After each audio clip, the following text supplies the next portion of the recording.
It's time to start the only way we know how, with the warm-up. Brought to you from our friends at Brick & Barrel. With a wonderful family atmosphere, Brick & Barrel has a beautiful beer garden and is just the place to take in a game or celebrate after. Brick & Barrel, 155 Joyner Parkway in Lincoln. The way you warm up is the way you perform. So to be the best, you gotta warm up with the best. So warm up with us as we sit down with a member of the Potters coaching staff to talk all things Potters. It's time to get loose and warm up right here on Stone's Radio Networks.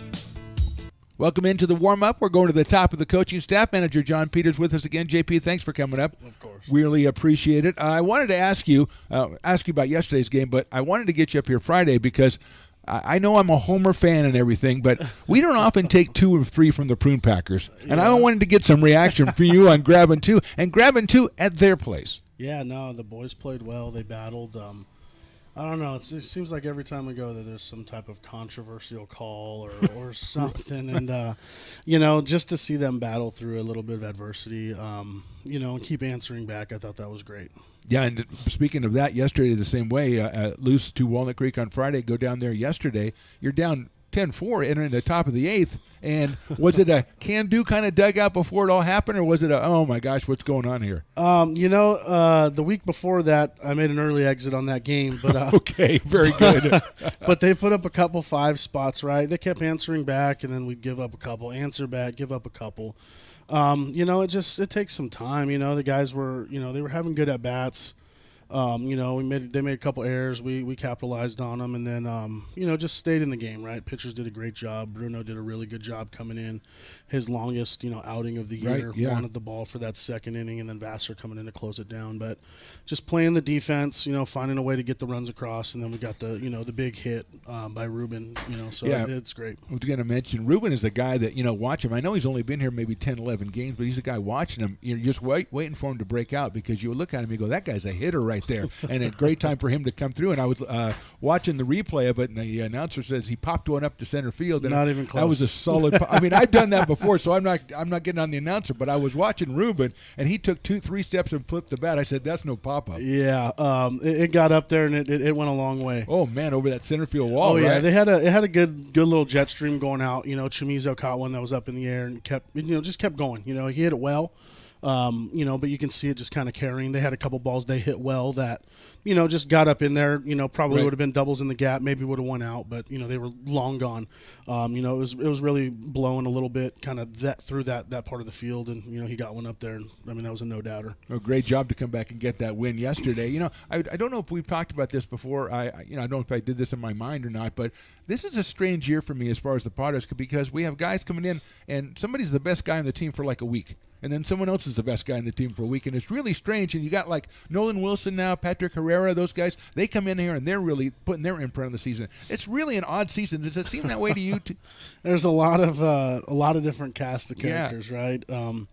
And it's just, part of it with the summer. Some guys went down hurt, or, Right. Some guys needed to get back to schools or changing schools, got to go, do different registrations, or, just kind of hit an inning limit. And we've been dealing with it. It's this is year 6, I think, for me now. And, this has by far been the craziest of Yes. in and out. And speaking of that, you'll see a couple more in there tonight. I was going to ask you, we got 7 games to go, 6 after tonight. So how are we set for the stretch run as far as now, as of right now, do you know who you're going to have for this week coming up? Yeah. We're going to have a couple guys getting out of here tonight. Will be their last one, and then we've got a couple more, that'll leave at the end of the month, and we'll make do with what we Right. have, the rest of the guys for the playoffs. But this will be the set roster, minus a couple guys that are heading home. But the guys we brought in will be here the rest of the year. So you'll see them start to get, opportunities, but I'm sure everybody's in the same boat, Absolutely. Final thing, who are you throwing tonight? Tonight's going to be Torn. So Torn O'Hara, how is he to you? Statistically, he seems like he's been throwing the ball pretty well. Same to you? Yeah, he throws a lot of pitches, per inning. It's hopefully he can get in there, be a little bit more efficient this start, and get us 4 or 5 innings. He seems to be creeping up on his pitch count, in the third typically, and hopefully he can pitch, let the defense work, and we don't have to strike everybody out. That sounds Put good. the ball in play and let us play. And get some extended innings. Hopefully that'll help. What we got. And let's get some balls up in the jet stream and get them out of here. Hopefully JP, they you're keep the best. flying Thanks a lot, man. Appreciate it very much. course. We'll talk to you again down the road. We'll be back with more pregame right for this. Lincoln Potters Baseball. Placer County's best-kept secret is back for another exciting summer at historic McBean Stadium. 33 action-packed home games loaded with fun for the whole family. Local beer, wine, and eats. Fireworks, giveaways, theme nights, kids zone, and more. Come join in the fun and enjoy small-town baseball with Major League Entertainment. Tickets on sale now at LincolnPotters.com. Lincoln Potters Baseball. Come on out and join in the fun. Here's a quick look back at Potter seasons past. Hit high in the air to left center field. Going after it is Leopard, still going after it, and that ball is gone. Brennan Roselle did it. He got number 2. It just took him a couple more pitches. A big blast to left center field by the Zebra legend, and the Potters have a 2-1 lead.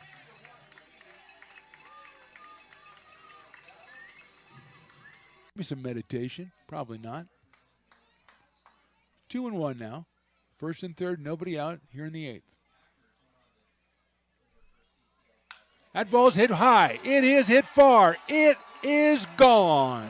A 3-run home run by J.T. Walden, and the Potters lead this one 7-4.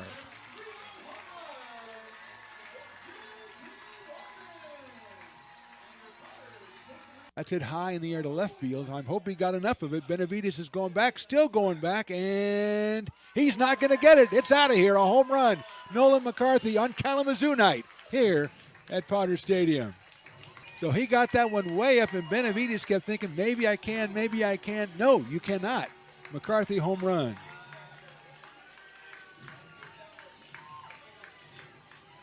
Hit high in the air and deep to left center field. And Murphy thinks it's gone. It is gone. A home run as Murphy was taking off his ankle cover or his ankle protector as the ball was in the air, and that one is way out of here. A home run for Nolan McCarthy. McCarthy with a home run, his 7th of the year. 2 runs batted in. On how you comport yourself.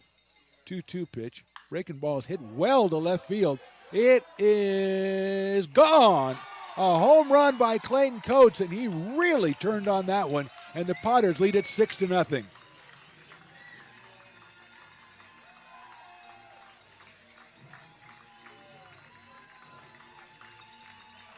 The Potter faithful let Clayton know. 1 ball, 2 strikes. Stanger looks back at second base. Line drive center field, hit very well. Barnes goes back, still going back. He's not going to get it. It's down. 1 run scores. Here comes Roselle around third. They're going to send him as well. The throw's coming in. Cut off. It's a 2-run triple for Zach Chamiso, and the Potters lead this one 2-0. Coming up, Potters Baseball on Stones Radio Networks.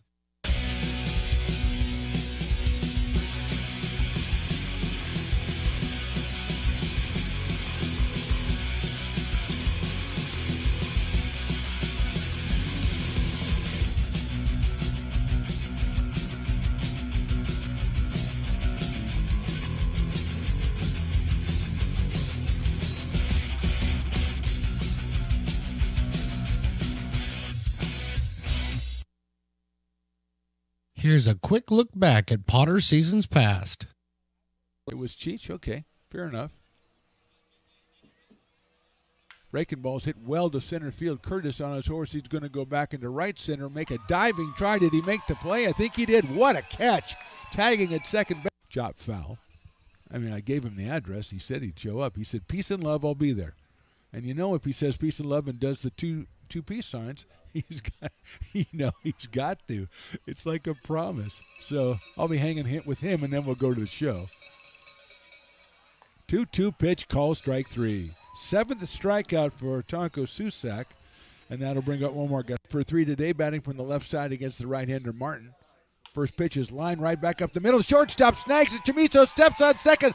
Double play Potters. Not really the way they drew it up, but they're going to take it as that suit, so there's no way they can. Can they? 3-2 pitch, call strike 3. Second strikeout for Anthony Perez. First one looking. That'll bring up Ryan Farr, the third baseman, as we said, also out of Cal Lutheran. Ryan Farr was the only name we had in the line. Hit field by Jarek Curtis. What a blast. Turns around and hits it to right field. I said, well, that's probably a sac fly. That thing's way out of here. And Jarek Curtis is the man of the hour. The Potters lead 4-1. Threatened once back in the second, but 2 strikeouts with 2 runners on quelled that uprising.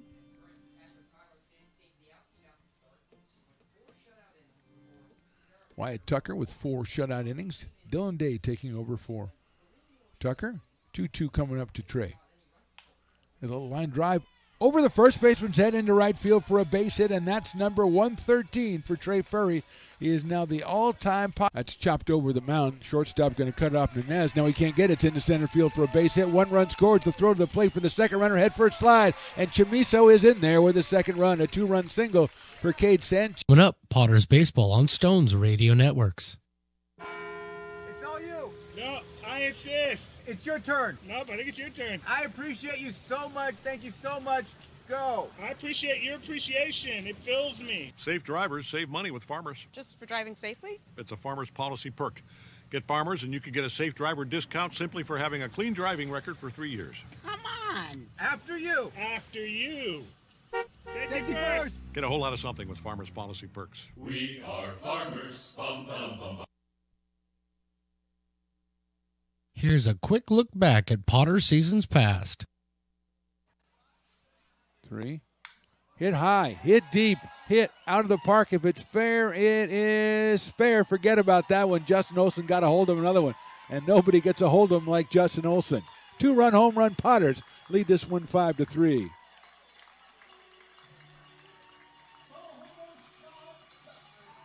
Second home run for Justin Olson. 8 runs batted in now. No doubt about well, there was doubt about that one. Would it go foul before it left the Earth's gravity? 1 ball and no strikes. Now, I'm sure the Potters fans will say, well, wait a minute, what about that breaking ball that should have been a strike? That was hit sharply down the third base line. Backhand by Ferry. He has to pick it up and throw it on a hop to first. I think he got him. He did. What a play by Trey Ferry behind third base, almost on the outfield grass. Kind of bobbled it, had to get it back, threw it on a hop across the diamond. Justin Olson scoops it up comfortably over the fence out there. Here's the 3-1 on Olson. Swings it, hits it high and deep to right field. Nobody, that's not 5 feet over. That's not 10 feet. That's way out of here. Justin Olson, number 3, and the Potters have tied it up at 1.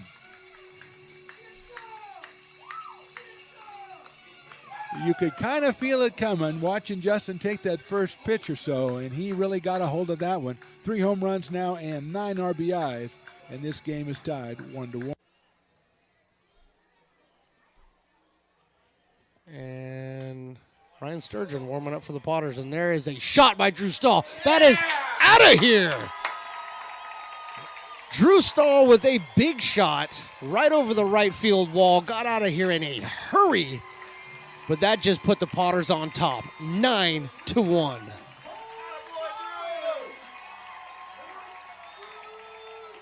This one is long gone, high into the night, and Justin Olson puts a charge into that one. Home run for Justin Olson, and that makes this game a little closer at 9-4.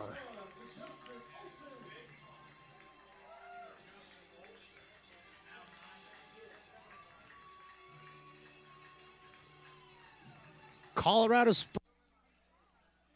Hitting the air to left field. Going over is Bowser. Still going. That ball is out of here. Over the fence in left field. A home run for Chase Stanky. Reached down and lifted that one to left field, and the Potters have a 2-1 lead.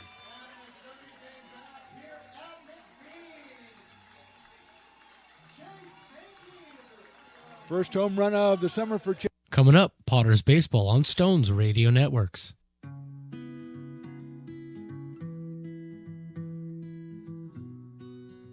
Lincoln Area Archives Museum is the official partner of the Potters 100th anniversary season.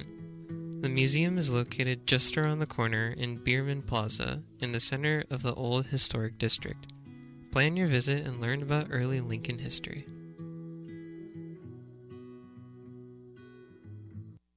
Here's a quick look back at Potter seasons past. And a balk in this inning. And we're still not done. 3-3, Potters and Marshalls. Mateo Lake for his first at bat. Coming in for Mason Holt. Here's the pitch. Breaking ball's hit deep to right field. That ball is gone! A home run, Mateo Lake. The Potters. A big home run by Mateo Lake. A 3-run shot. The Potters. 2 balls, no strikes on Brando. Just getting started here. Good crowd out here. Entertained by a national anthem rendition that was tremendous. And here's the 2-0. Hit high to left field. Look up, look out. That's out of here. Jason Brando about 50 feet over the fence in left field. And the Potters are on the board early. They didn't wait 6 2/3 for this one. A 2-run home run by Jason Brando. DH today for the Potters. Line drive left center field, and it doesn't look like anybody's going to get to that one. It'll go all the way to the fence, and it is out of here. That's out of here. A grand slam home run by Brandon Motherall on a line drive that just kept on going, and that makes it 19-2 and a fine line drive by Brandon Motherall. By Dimitri Perry, and here is Johnson. Right back up the middle into center field for a base hit. Pantlick rounds third. The throw's going to come into the plate. It is applied. The tag applied, and he is safe at the plate. Safe at the plate. Not agreeing with that is Andrew Sloan, who thought he had the tag and thought the runner did not tag home plate, but he is called safe at the plate, so it's an RBI. Still looking for the first hit. Their first hit, the Potters, with 2 outs here in the second. Here's the pitch. Hit well to left center field, and I mean really well. Davis goes back, looks up, forget about that one. Welcome to Lincoln, Andrew Sloan, a home run for Andrew Sloan. And that went to that left center field where all the home runs are going, and I saw that one clearly, and that one was out of here. So Andrew Sloan making a lot of new friends here in Lincoln, California. The pitch. Motherall hits it high and deep to right field. Going back is Cook. He looks up, and it is gone. Brandon Motherall is making this a habit. A 3-run home run, and the Potters grab a 4-2 lead.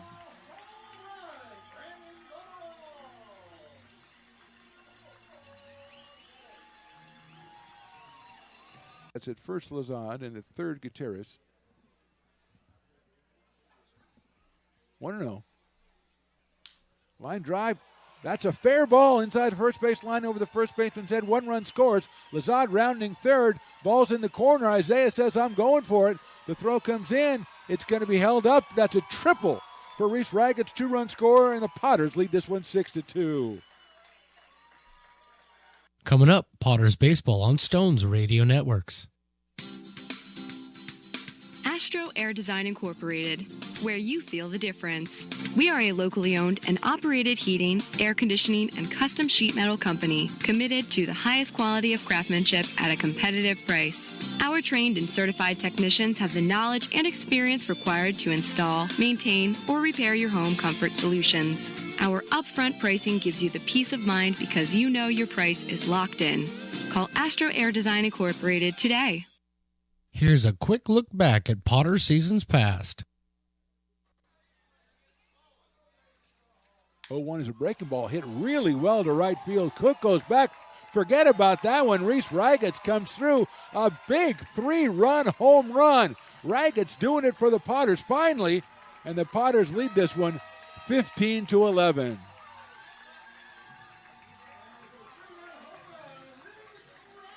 Jumped on the curveball and just rode it. That ball is way out of here. I mean, way out of here. A home run for Trey Furry, number 2. And I think Trey has made a statement, and that statement is, I want to be the post-game guest on the Lincoln Potters broadcast on the Stones Radio Networks. I think I can make that happen. But let's don't jump the gun, as that was You see every once in a while where the fielders don't move. On that one, the left fielder just turned his back on the left side. Hit high in the air to right field, and it is deep, and it is gone. That is a grand slam home run for Justin Olson. That's what I call payback. You strike me out the first time, I granny on you the second time. Potters lead this one 6-2.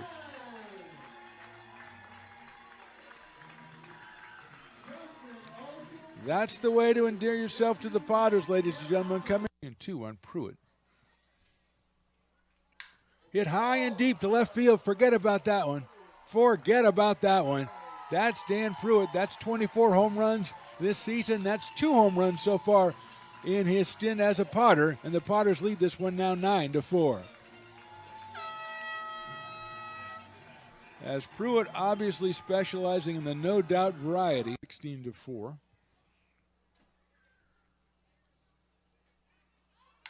Hit well to left field. Go back, look up, forget about it. Troy Shields joins the home run parade, a 2-run shot. And that makes it 18-4 in favor of the Potters. And I think that might be the 10th guy in the Potters to hit a home run, or the 10th home run for the Potters. A 2-run shot by Troy Shields gives him 6 runs batted in on the season. 2 home runs, 12 batted in. That's hit high in the air to left field.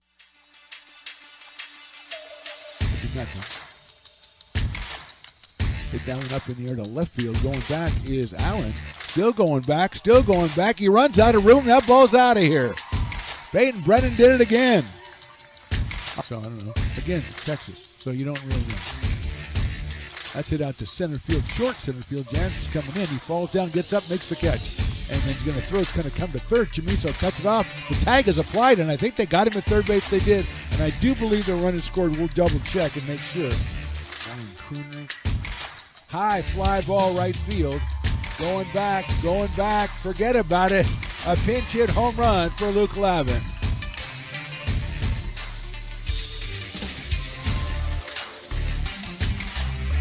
Fourth Potters home run of the game. 2 balls and 1 strike. Gaston comes down the line at the third. That's hit sharply down the line at third. What a play by Furry. Gets up, throws it across the diamond on a hop to first. What a play by Trey Furry.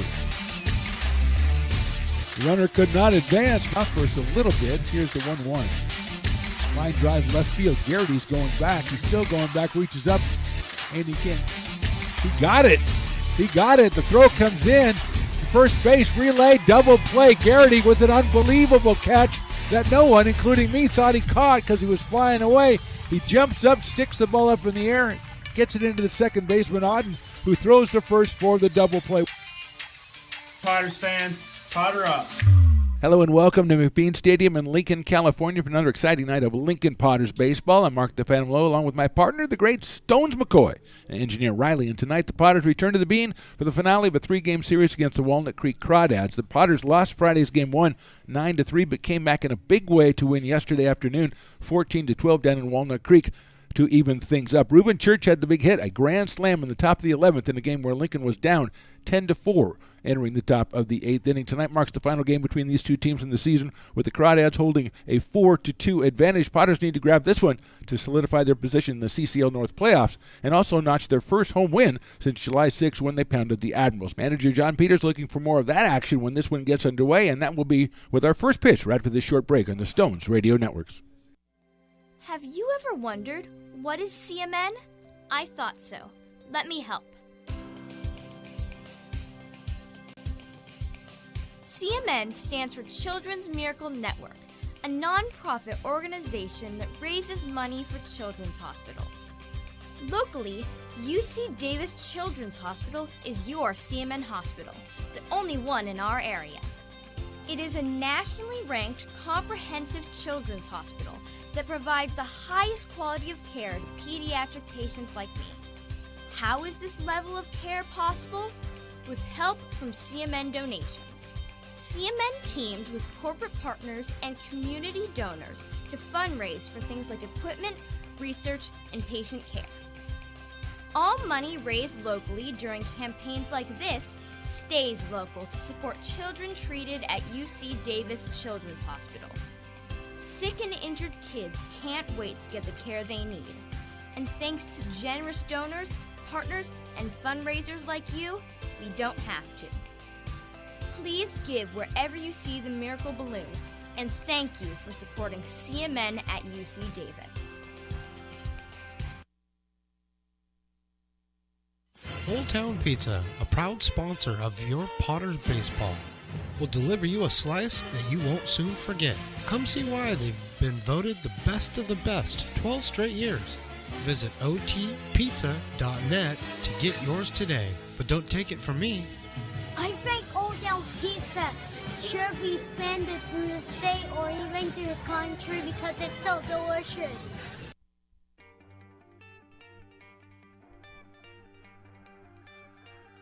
Gooseport Public House. We have sports on 10 big screen TVs, 23 beer taps with classics and crafts, a full bar with creative craft mixed drinks, live music, and most importantly, great fresh food. In downtown Roseville off Vernon Street, only 15 minutes from the ballpark.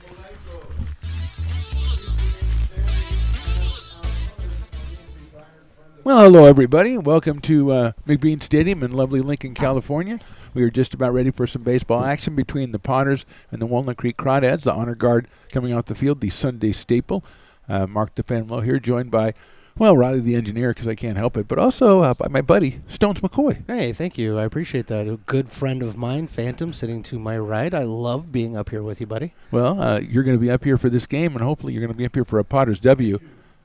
As first thing I want to ask you, Stones McCoy, before we even get started, the Potters have played Walnut Creek and Healdsburg the last 8 games.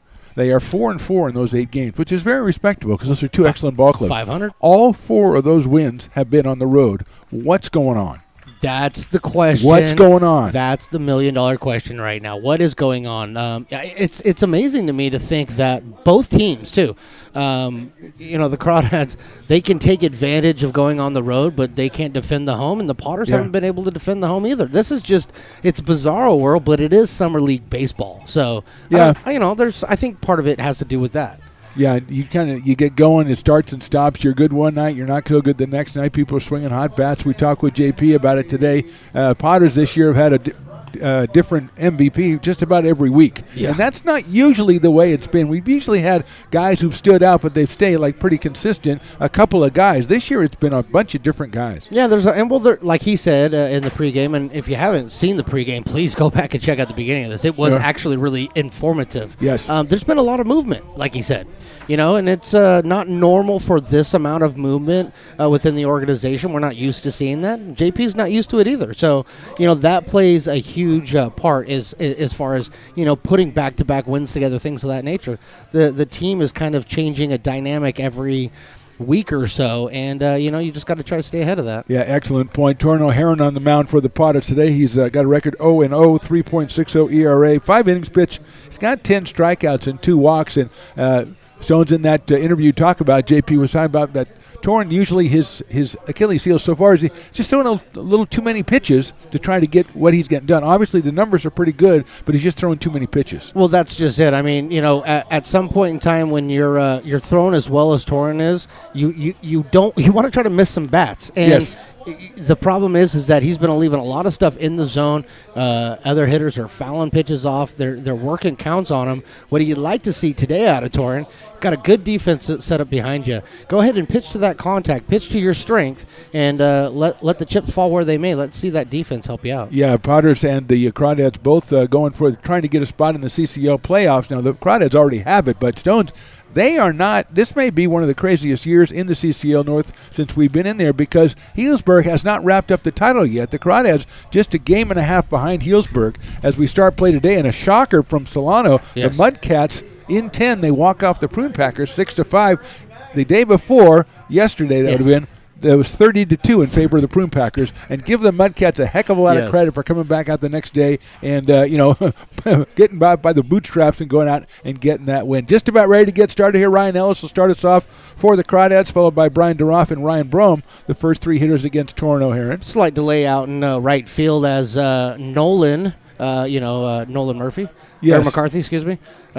He plays for us. Nolan Murphy general manager assistant, I believe, was out there Assistant general manager. trying to fix the signs out there in right field, and umpire just looked at him and said, get off the field. We don't care. The sign said anybody caught trespasser will be shut on site. Oh, no. Yeah, that's not right. Is that the Tesla sign? I looked out there where you were pointing, and I thought there was someone stuck in the fence. So I wish it was Nolan, by the way, if there was somebody stuck in the fence. Newcastle Properties Group is what they're trying to fix currently. Well, you got to do that because I tell you, there's some great properties in Newcastle. There is. I know about them. My in-laws live in Newcastle, so and they've got a property, by the way. So you might want to call me. I'll get you over to Newcastle Properties. Yeah, you're right. They're just kind of scaling the wall out there, trying to put it together. They can do that between innings. They can. It doesn't really matter that much. It's funny. Brock Raggets, the pitching coach for our beloved Potters, has run out there now. He's the main guy now. He's right there on the ladder trying to make sure all the loops are put up. Supervising. Yep. And then you also, who else do you have out there? Can we get Riley on this and get a zoom out there? Yeah, zoom us out there. There you go, Riley. Show the Fantastic, guys. Riley, You the engineer. Eric there you go. Vassar's How many out there Potters right does it now? take to put up a sign? That's what we got. No doubt, man. So is that Eric Vassar, 41? No, 27, Eric Vassar. That's Eric's 27. Okay, very good. Oh, Cooper Robinson, I believe, was Cooper's 41. out there because he's tall, He's very tall, and that's the guy I would get to put a sign together. I would, too. That's good planning by Brock Raggets. Are we ready to go here with Torin O'Haron out of Stanford? The right-hander, as we said, no record, just 5 innings pitched, 10 strikeouts. He comes from Rockland, California. And the Potters, Stones need, as we said, the last time they won at home was the 6th of July when they blitzed the Admirals 22-0. Since then, every win has been on the road. Yeah, it's we gotta improve the home record, and we have the crowds. The crowds have been so great this year. They've always been behind us. We really need them tonight. And they've been beating the heat and coming out here. Fantastic. Here we go. Ellis waits. That one's outside for a ball. Ryan Ellis, 376 on the season, 3 home runs and 22 runs batted in. He's been a Potter killer for a long time as a member of the Crawdads. Next one is in there for a strike, right around 90 miles an hour for Torin O'Haron. Trying to effort Ryan Ellis here so we can tell you that he's from Peoria, Arizona, which I think is pretty cool because Peoria should be in Illinois. Yeah. 1-1 pitch, just a little bit outside, 2 balls and 1 strike. Just getting started here from McBean Stadium. 3 games to go on the home schedule after today, next Wednesday, Friday, and then we cap it off on Sunday against the Admirals. There's a fastball that's in there, 92 from Torin O'Haron. It's important for him to be catching the corners like this to lefties and righties tonight. It's going to be a big deal for him if he can get that pitch. Something we saw from the Crawdads pitchers the other night. Yep. Shane especially was really finding his spots with his fastball. 2-2 pitch sails high and outside, so it's 3 balls and 2 strikes on Ryan Ellis to start us off. Duroff to follow, then Brum. Tyson Pointer in the cleanup spot today for the Crawdads. Then Joey Donnelly, Max Farfan hitting 6 Cole Fellows, Ryder Helfrich, and Charlie Welch batting 9th and playing shortstop today. 3-2 pitch. Hit sharply out to the right to second base, picked up by over to first by Herrera. Nice play by Patrick Herrera. He's really handled second base well, and the out is recorded. 1 down here in the top of the first. He's got great range out there. Second baseman needs to have good range, and he really does have good range at second base. And it's important, too, when you're going to your right like he is. Yes. You got to have a stronger arm than people think second basemen need to have because you go to your right, you're up the middle. You got to make that strong throw, and he made it perfectly there. So that brings up Brian Duroff. 293 for Brian. He's out of Danville, California. He does have 4 home runs on the summer. 1 down here in the first. O'Haron, Duroff hits it down the third base line over by the dugouts, which are not as congregated zones as we've talked about as they are later in the game. Absolutely. Yeah, especially the Potters. After this next pitch, let's set the defensive lineup. That's a great idea. We'll do that after Torin throws the 0-1 pitch to Brian Duroff. Hit sharply to third base, handled over there by Mendocini. J.J. Mendocini making his first play as a Potter, and he makes it a good one. He guns it across the diamond to Chamiso for the second out. And speaking of Messini, you got J.J. Messini over at third base. Playing shortstop today. Auden is over there. Patrick Herrera at second base. Zach Chamizo over at first. Luke Lavin behind the dish. Ben Romano, Tyler Garrity, and the new guy, Alexander Johnson, in right field tonight. And Big Ben Higdon is I our heard designator. Big Ben Higdon. Yes, He got Pat a new tried name, to, huh? He tried to get that in there. All We're going right. to workshop it. We'll see. I want to help him out. His memory was he did it. Pat left it all on the field. And I want to make sure that we give him credit. No but doubt. we'll have to run that by Ben and see what he thinks, or his mom Julie, or Grandma in Florida. Yeah, absolutely. We got the whole family. We got some updated rosters. Oh, fantastic! There. So I there you love go. that. That is down low for a ball. So, yeah, we've got J.J. Menacini, Menacini, and brother Austin both on the squad now. So we've got the updated roster. That's very good to have here as the Potters. Inside for a ball, 3-0. Yeah, that looked like it may have caught part of that zone coming across the body there. I know you're young, you're new at this, but if they don't call it a strike, it's not a strike. Just not, yeah, okay. yeah, I know. Okay. I know you're young, but that's in there for a strike. That one. I know what you're trying to say. That one looked like a strike. Okay, and it was. Okay, good. So you're beginning to recognize. I'm learning. It's different from up here. I know that. It is a little different. 3 balls, 1 strike on Ryan Brome. He takes that one outside for the base on balls. Ryan came in 339 and 3 home runs, and that'll bring up Tyson Pointer in the cleanup spot today. 7 home runs and 24 batted in for Tyson Pointer. Currently the leader in the CCL for home runs in the North. Fantastic. He's out of Richardson, Texas, and University of Texas at Arlington. Yeah, 7, that's a pretty impressive. He's got a guy in his team. I think Farfan has 9, but a lot of those were in non-league play. We're talking about league play. Absolutely. Here.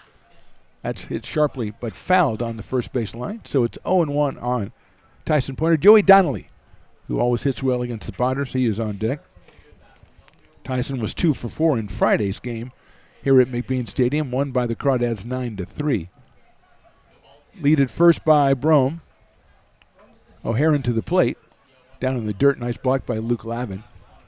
Good stop there by Lavin. Just looking out there, the wind is blowing in tonight, and that's not normal for a Lincoln game to have the wind blowing in from center field like it is currently. As we talked to JP, that was the opposite of yesterday when they were in Walnut Creek and they had a jet stream going. Check swing, did he go? I don't think he did. No, he did not. We're going to ask the first base umpire. They could ask me. Sometimes they do, sometimes they don't. Don't ask me. Yeah, you were talking about Luke Lavin. I think he's really been impressive behind the plate. Young guy going to Stanford, but really shown a lot of ability behind the dish for the Potters this summer. Here's the pitch on the way. That's in there for a strike. I'm going to call that before the umpire does. There you go. Sometimes you got it, Stones. Well, and on top of Luke Lavin's skills behind the dish, I really think the Potters pitchers like throwing to him. I think they feel real comfortable with him behind the dish. And that's beyond his years when you get a guy like that. 2-2 coming up. Check swing outside for a ball. O'Haron at 83 on the break-in pitch. So, yeah, the Prune Packers fell to the Mudcats 6-5. Crawdads and the Potters, the last game in the CCL, much as South action going on. Foresters beat the Riptide 9-4. There goes the runner. 3-2 pitch is fouled back and fouled out of here. So good crowd filing in here. About a half an hour ago, Stones thought, hey, we need some more people here. And they all heard you, and they just kind of said, hey, Stones wants us at the park. And they came out here, and here they are. I made a couple calls. Great crowd. And like you say, the fans have been fantastic this year. 3-2 pitch, call, strike 3. That's it. O'Haron walks off the mound with the third out. No runs, no hits. We go to the bottom of the first. It's the Crawdads nothing. Potters coming to bat. Loomis Basin Brewing Company, a proud sponsor of your Lincoln Potters.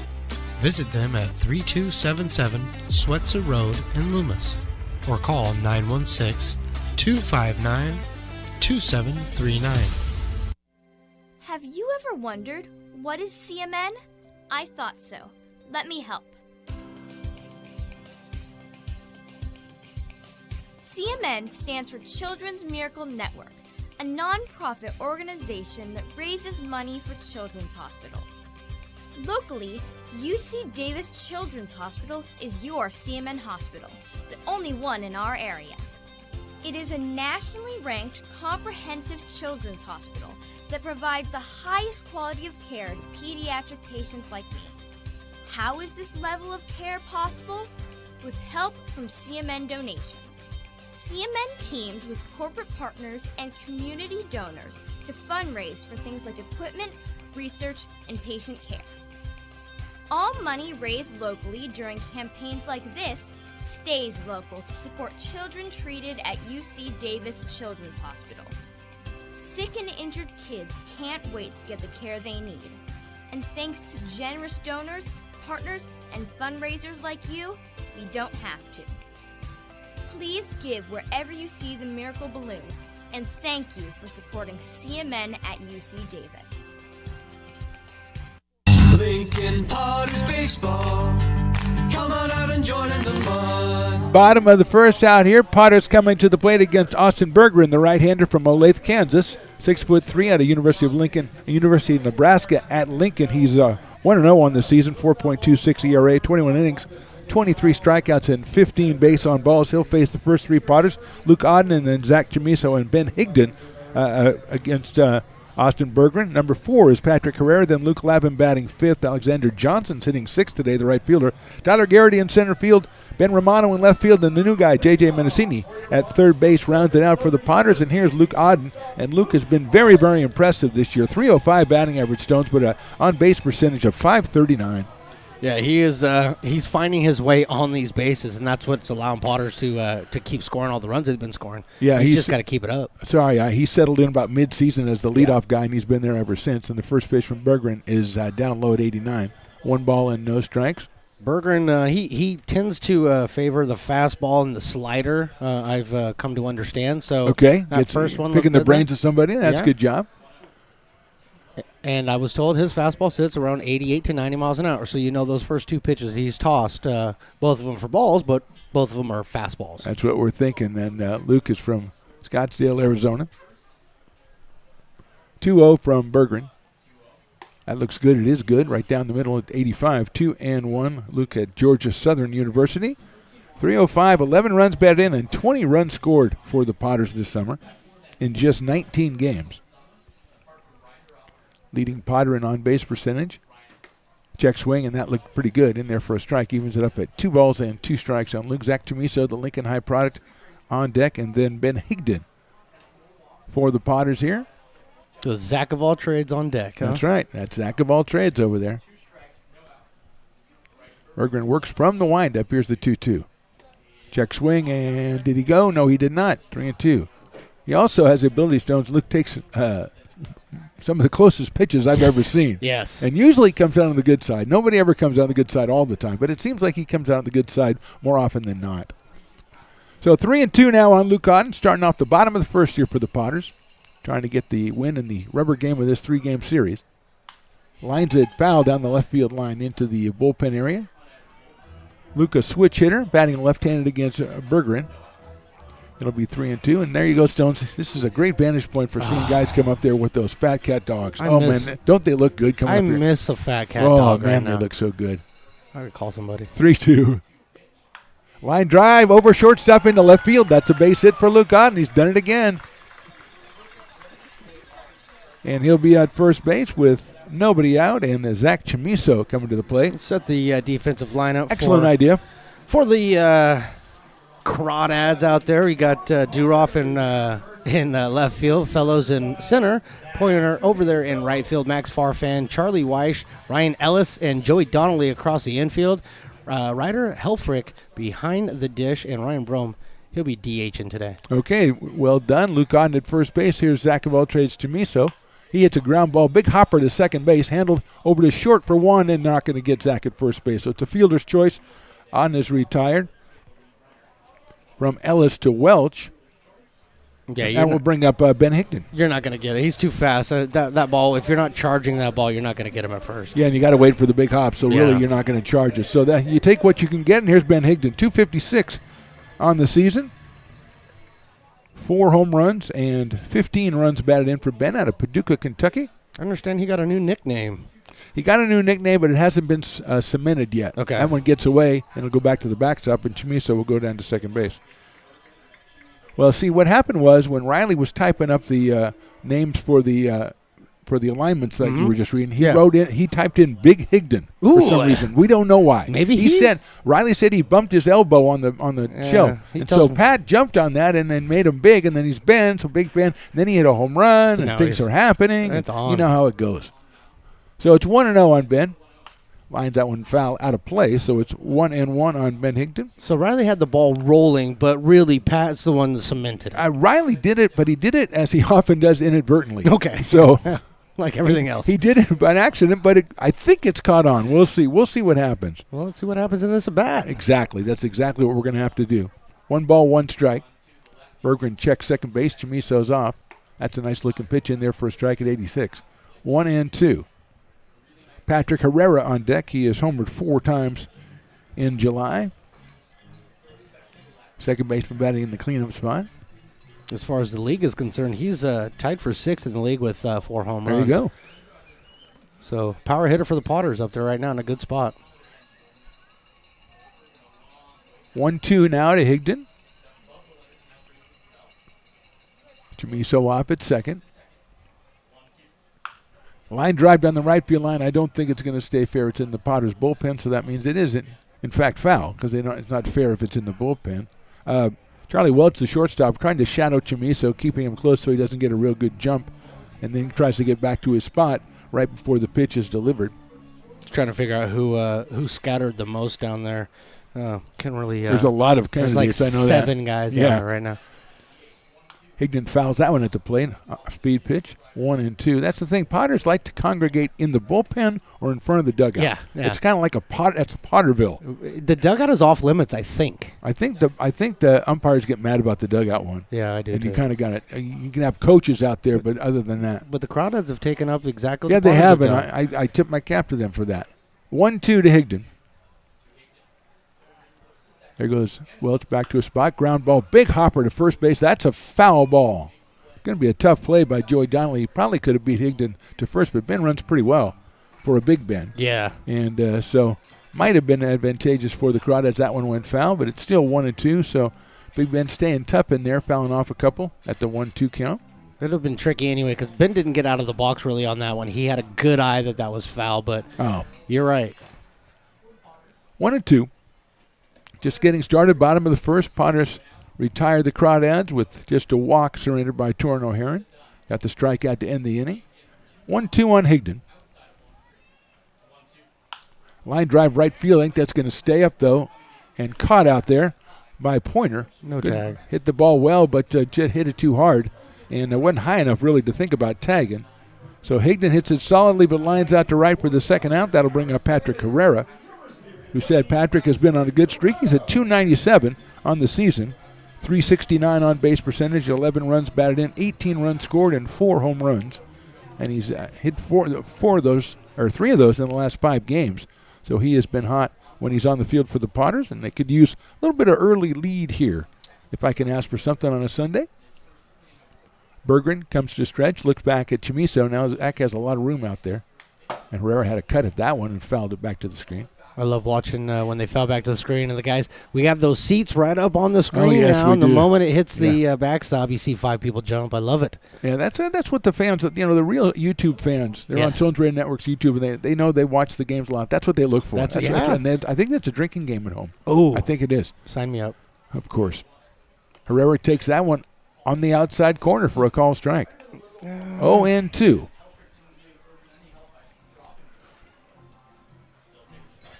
Patrick followed by Luke Lavin. Potters have a runner in scoring position, but 0-2 now on Patrick Herrera.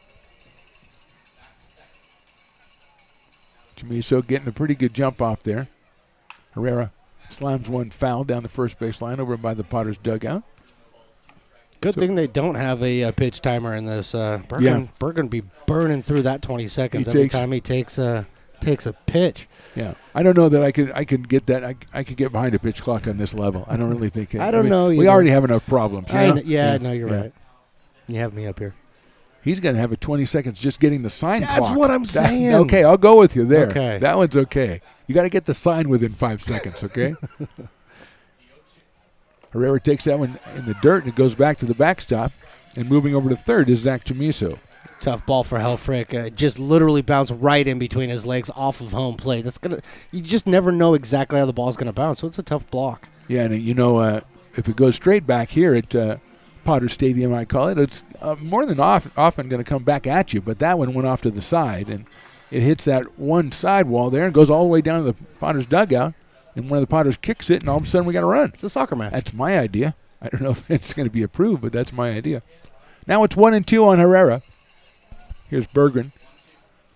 Patrick hits it sharply down to third, scooped up over there by Farfan across the diamond to first, and they got him by a couple of steps. So the Potters threaten but don't score. We go to the second inning. Potters nothing, Crawdads nothing. It begins on the farm, where hard work breeds motivation. Care is taken under watchful eyes. With new growth comes inspiration, where playtime is mandatory. Welcome to Dueling Dogs Brewing Company. Meet the Stevens, a husband and wife who work hand in hand to craft exclusive small batch beer, mead, and cider. Using locally sourced ingredients to ensure freshness in every glass. Where a community of farmers, local artisans, and amazing food make for a truly inspired atmosphere.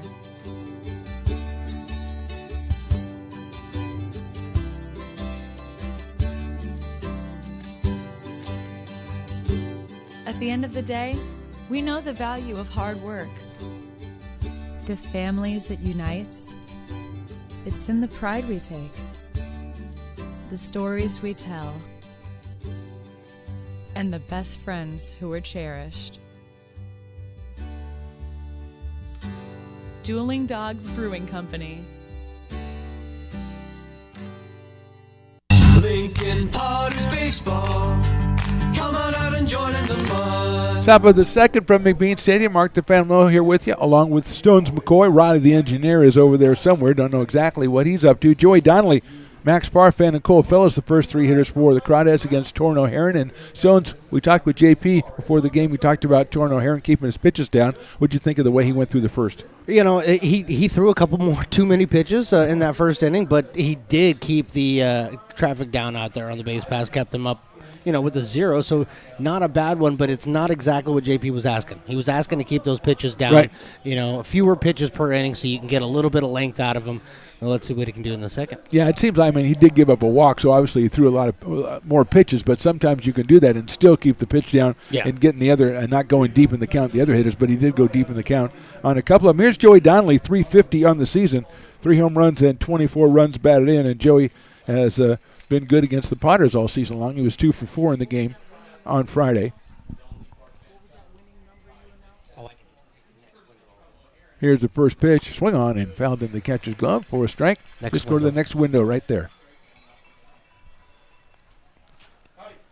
They come up here, Stone. Sometimes you got to deal with traffic. Yeah. Almost a traffic cop up here. Wish I could give them the winning numbers. I just don't know them. You should just ask them, what are your numbers? That was them. That's what I would say. Can I borrow your ticket for a second? Yeah, let me your ticket. I'm going to check with Willie. 0-2 now on Joey Donnelly. Donnelly is in the CCL, 363. Sixth in the CCL. There's a swing and a miss. That's a tough strikeout right there. 1-2-3 from Torrin O'Haron on Joey Donnelly. And Max Parfan coming to the plate. Now, Max, as you talked about Stone's the 7 home runs from the 7 home runs from Tyson Pointer being the top in the CCL. Farfan actually has 9, but not all in CCL play. Correct. Yeah, he's got 5 in the CCL. That actually puts him tied for second with one of his teammates. Wow. So Farfan is the hitter. 1 out here. He's out of Soledad, California. He takes high for a ball. Max from University of Illinois at Chicago, UIC, we call it in the business. UIC. I do not know their mascot. I wish I did. I'll look it up for you. Fastball is in there for a strike, 1-1. At 91 for Torrin O'Haron. Cole Fellows to follow for the Crawdads, who got a break today as far as chasing the Prune Packers for the CCL North title. They are Prune Packers losing to Solano. That is high. Solano actually beat the Prune Packers twice this season. 1 ball and 1 strike now. Or 2-1, on Max Farfan. 256 is the average for Max. That's for the entire season. That's fouled right back at us, so it's 2 balls and 2 strikes. It looked like it was heading right for me. I'm sorry about that. Sometimes that happens. Your reaction time, not what it used to be. So Chicago, Illinois, and you said UCI, and you put UCI in That's the Google. Irvine. It's Irvine. University of Illinois at Chicago. So yeah. Maybe it's UIC. There we go. That is just inside, I guess. 3-2. Good pitch by Torrin O'Haron. Didn't get the call that he wanted, so we'll go full with Max Barfin. Oh, you're going to love this one. I already do. That's high for a ball, so he loses them on ball 4 there, too high after the Third one, he thought he had him there, but did not, so Cole Fellows will be the hitter. Not somebody you want coming up right now either. Cole Fellows, 25 RBIs in the CCL right now. Tied for third, got a runner on base, one down here. Not a great spot, but you let the folks know about your UCI mascot. His name is right there. Yeah, but are they the Dragons then? They're the And Dragons. their guy's name is Sparky D. Dragon. Sparky D. Dragon. I love it. Get me the merch. First pitch is outside. Sparky D. Dragon. Sparky D. Dragon. Man. No. Sparky the Dragon and Piper the Peacock and have themselves a nice little brawl, my friend. We got to put a D in Piper's name. So here's Fellows. Hits that one down to third, past third into left field for a base hit, rounding second. Ball scooped up out there by Romano, gets it in quickly, so Farfan has to stay at second base, but a solid single by Fellows down the line. J.J. Menacini trying to make a backhanded stop. He's got the sun in his eyes to begin with, and that ball was hit like a rocket down the third base line. So 2 on and still just 1 out, and Ryder Helfrich will be the hitter. The catcher hitting on the season at .261 with 6 runs batted in for the Crawdads. And he's followed by Charlie Welch in the order. Ryder hitting in the 8th spot today. Out of Discovery Bay, California. University of Arkansas at Fayetteville for Ryder Helfrich. Great fishing out in Discovery Bay, by the way. You know about that now. I do. Because all of a sudden, Jones is a fisherman. Well, I mean, it happened literally 2 weeks ago, and now he's a fisherman. Because he met the great Tom Maley. I finally met Tom Maley, and he sparked my interest in getting back out there on the water. 0-1. Let's stay on land for this one. 0-1 on Ryder Helfrich as Torn O'Haron steps off the rubber because he heard about stones and he was disgusted by you and your fishing. He's not disgusted that you go fishing. That's fine. That's great. But that's all you do now. And that's scary, man. I like to do broadcasting. That is scary. Well, you should. That's chopped out. It's going to be a tough play. Handled by O'Haron. Nice job by Torn. Goes to first. Nice play by Torn O'Haron. And he got him at first base.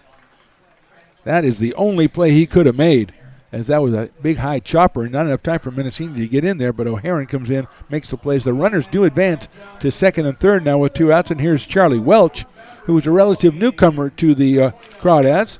He's just 4 for 11 on the season. Green Bray, California, and San Mateo College, or College of San Mateo if you prefer. I kind of like it that way. Anyway, Charlie making his appearance. He's, as we said, 4 for 11 so far, taking over the shortstop spot. We're used to seeing Matt King out at that spot playing against the Crawdads. O'Haron's going to go from the windup here, and it's hit sharply to third. Menacini has it, comes up, goes across the diamond. Nice play by JJ, and that's the end of that inning. No runs, 1 hit. They left 2. We go to the bottom of the second. Crawdads nothing, Potters nothing.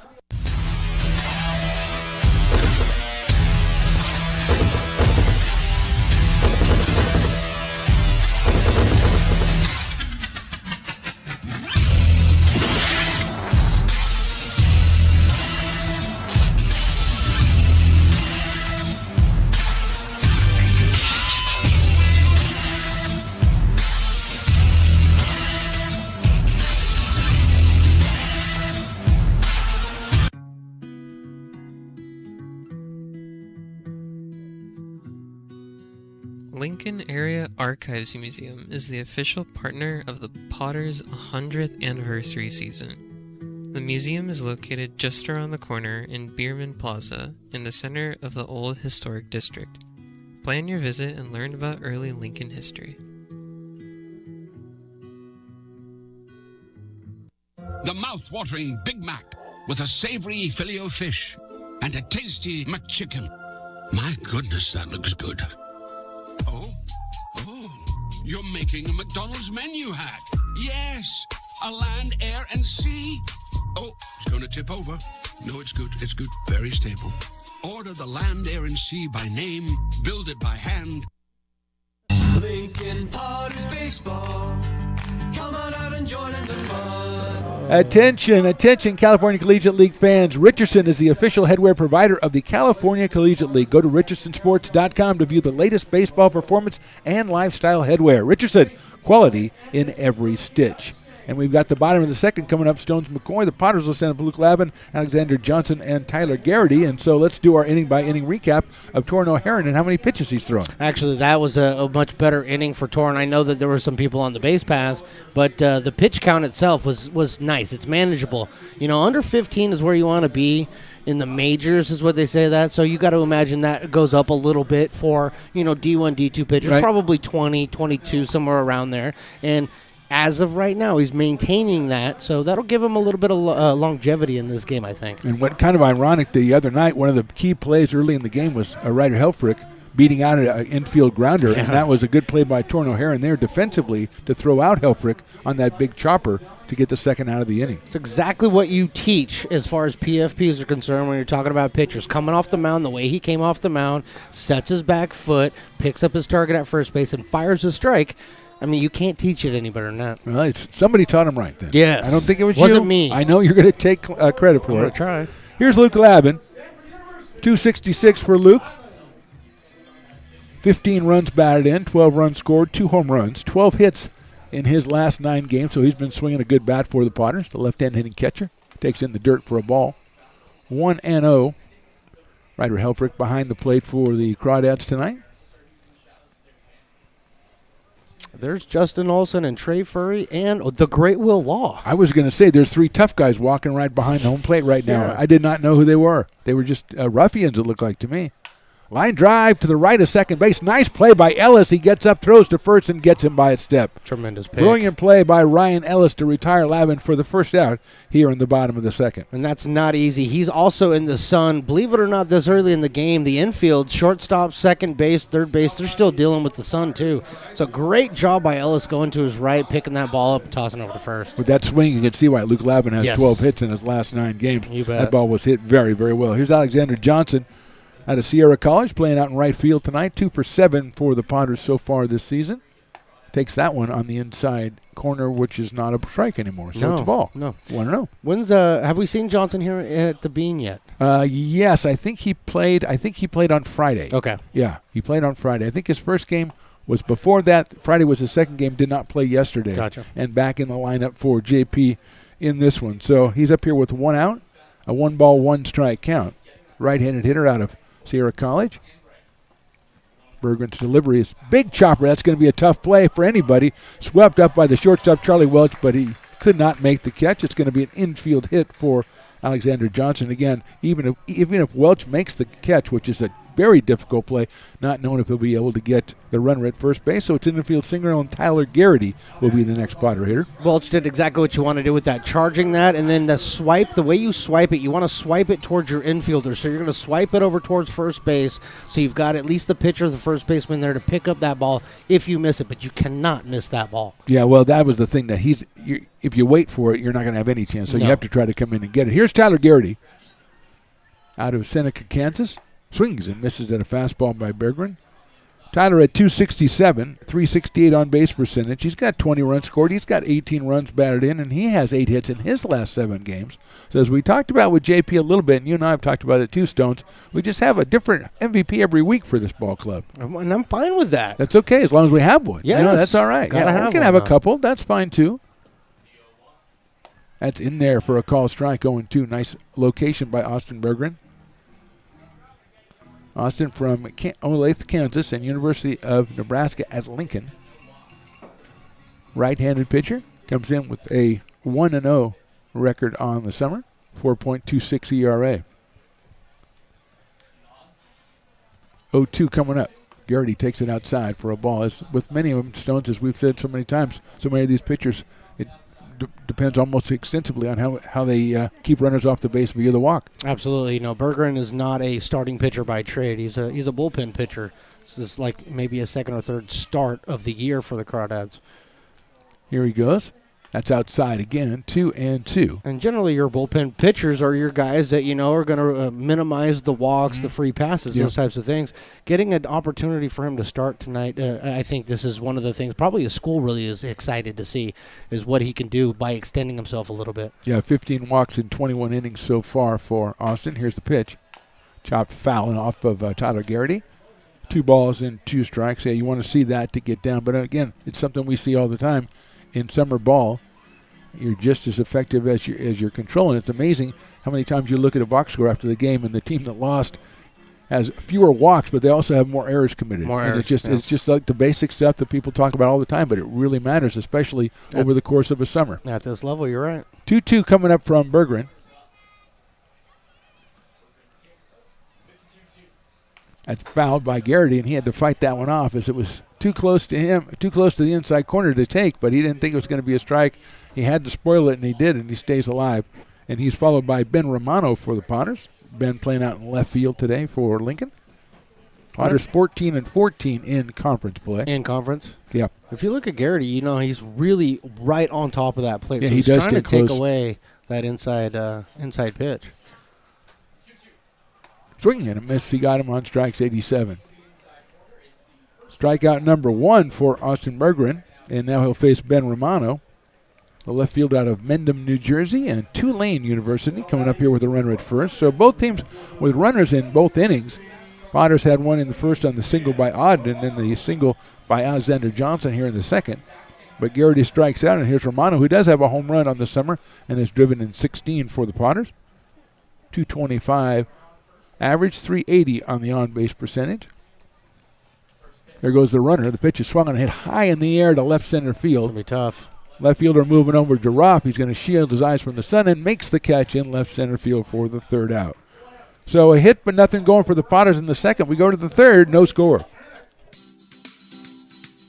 Astro Air Design Incorporated, where you feel the difference. We are a locally owned and operated heating, air conditioning, and custom sheet metal company committed to the highest quality of craftsmanship at a competitive price. Our trained and certified technicians have the knowledge and experience required to install, maintain, or repair your home comfort solutions. Our upfront pricing gives you the peace of mind because you know your price is locked in. Call Astro Air Design Incorporated today.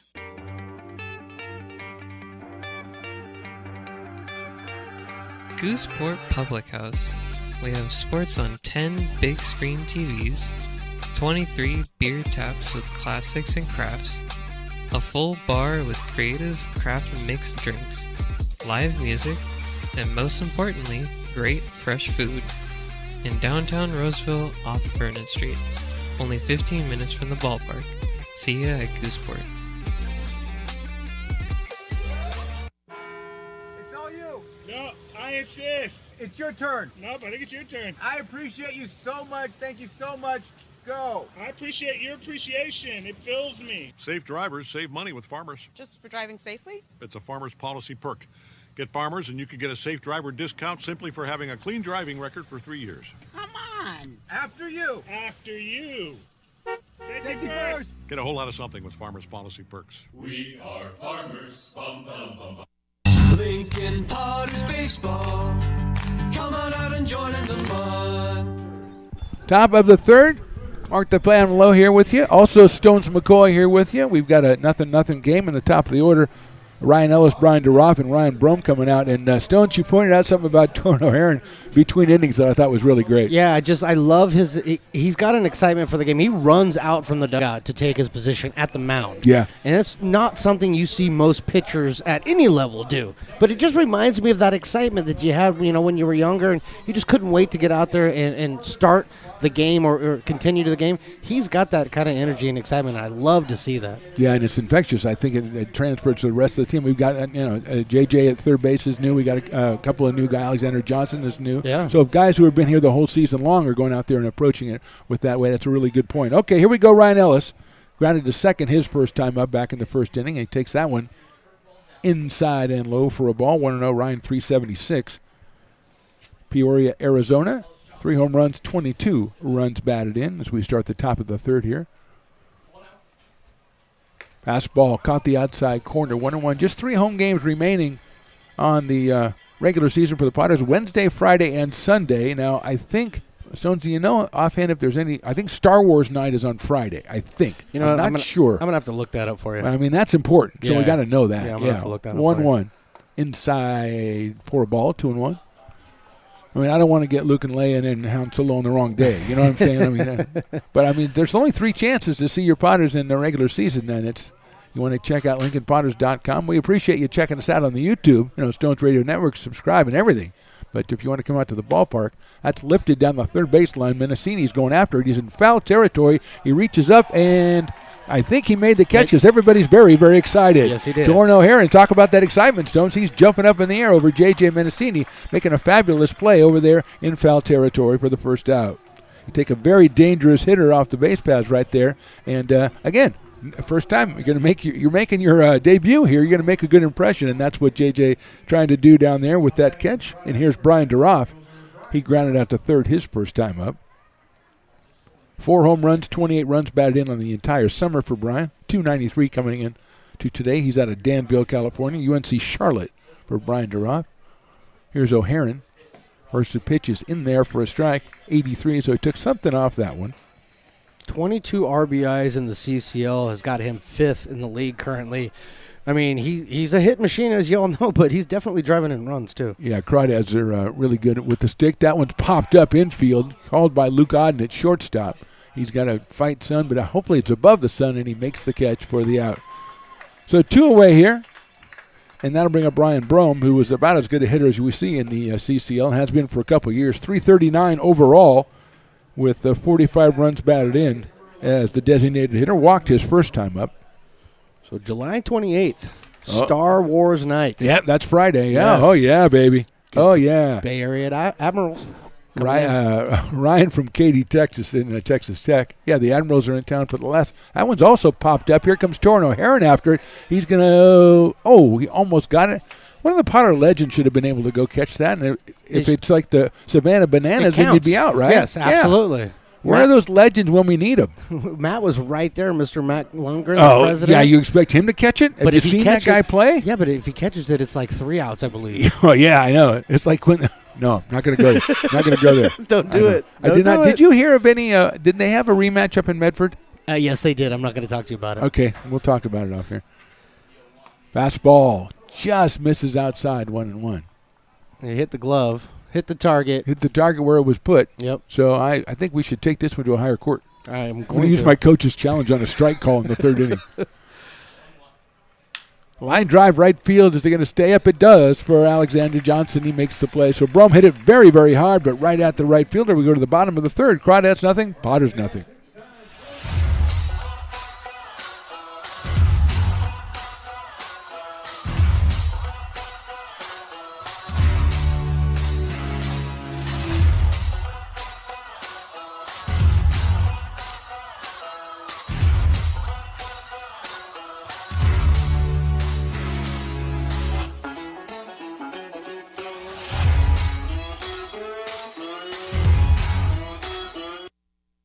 Being in the market for a new home comes with more than just buying a property. It is finding the right house in the right neighborhood in the right community. Since 2005, Lori, with Frey & Associates Real Estate, has lived and worked as a real estate broker in Lincoln. She is passionate about local organizations and volunteers with them as well. She's knowledgeable, she knows, she asks a lot of questions, she gets things done. We still learn a lot from Lori, and she's very helpful, very positive, and has been wonderful, wonderful broker. We at Frey & Associates are your local hometown realtor, and we are here for you.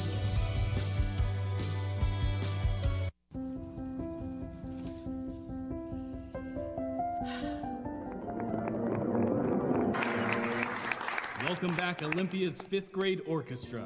Perhaps there's no place like your home because you made it so at RC Willey. Lincoln Potters Baseball. Come on out and join in the fun. Bottom of the 3rd inning. No score here from McBean Stadium. Mark the Phantom low along with Stones McCoy. J.J. Menacini is making his debut for the Potters. He will be the first hitter. Then he's followed by Luke Odden and Zach Chamiso for Lincoln. I'm trying to find my most recent roster that'll tell me all about J.J. There it is. Out of Vacaville, California, Folsom Lake College. A tremendous baseball program over there. We have 2 Menicinis on the team. We do have correct? 2 Menicinis, and I think that's the league maximum. Okay. I don't think you can have the 3rd, so Okay. that's good.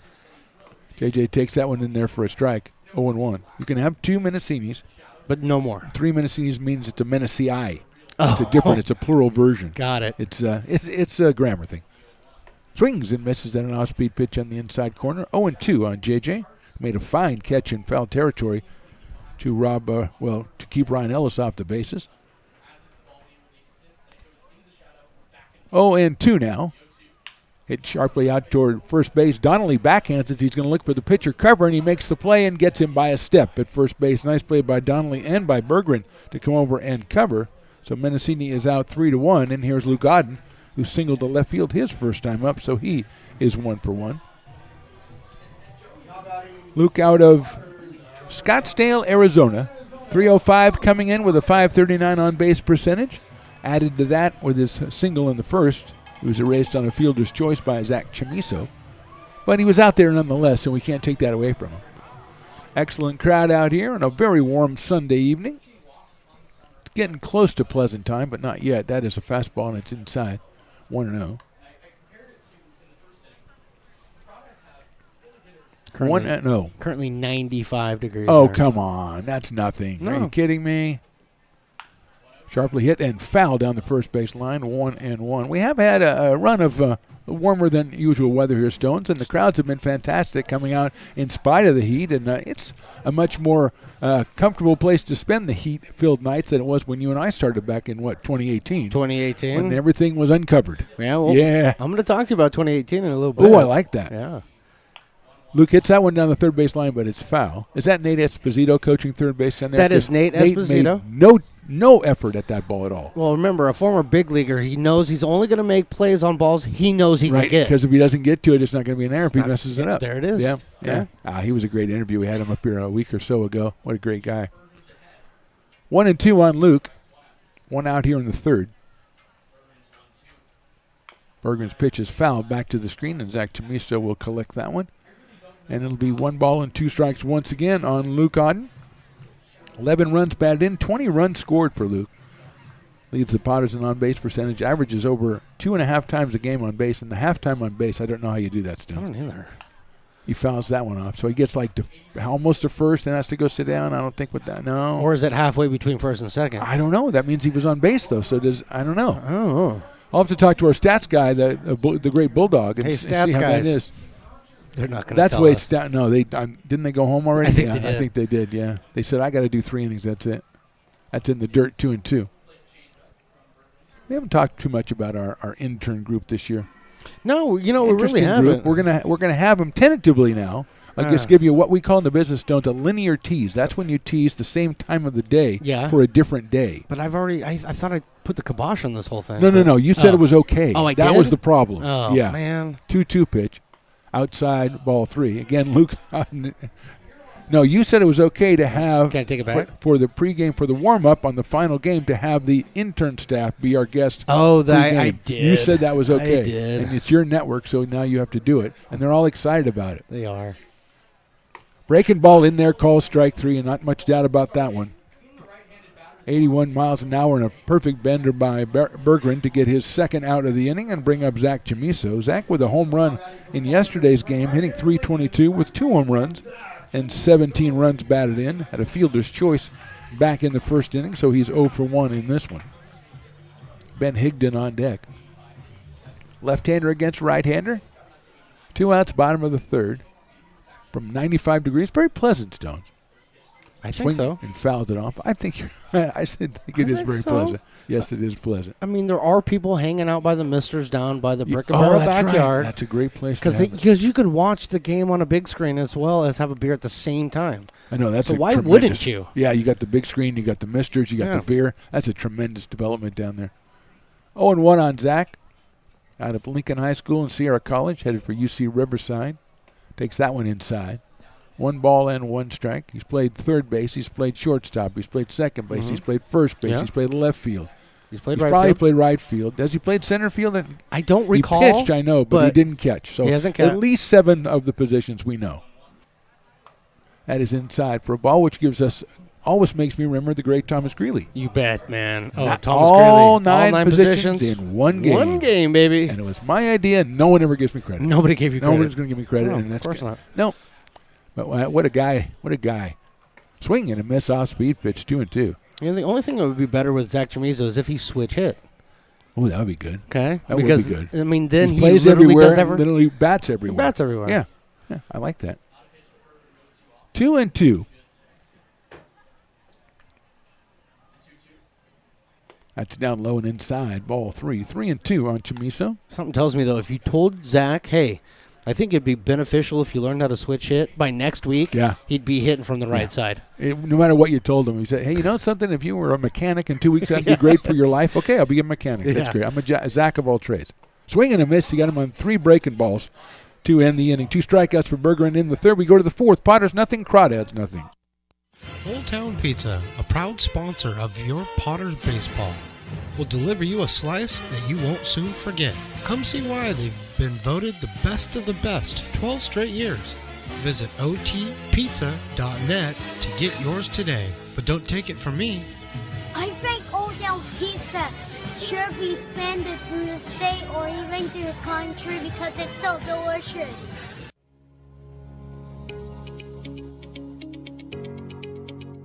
Placer Valley Tourism. Our mission is to increase the health of the hotel industry through occupancy and average daily rate in Roseville, Rockland, and Lincoln. Proud partner of the Potters in the 2023 West Coast World Series Tournament from August 8th to 11th.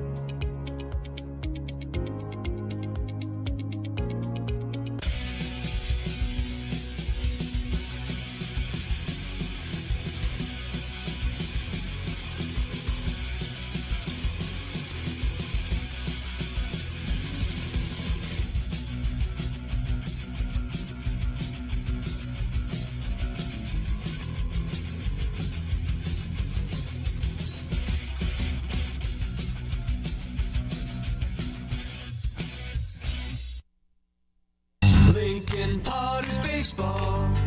Come on out and join in the fun. Top of the fourth inning, McBean Stadium. Lovely McBean Stadium on a lovely summer night, Sunday evening. Torrin O'Haron out on the mound throwing his warm-up tosses. He's only thrown 43 pitches, Stone. So by your metric, by any metric, through 3 innings, that's pretty good. Yeah, well, like I said, that first inning was a little bit too many. The second inning, he righted that ship, even with a couple of guys getting on. Was able to right that ship. Coming in now, fourth inning.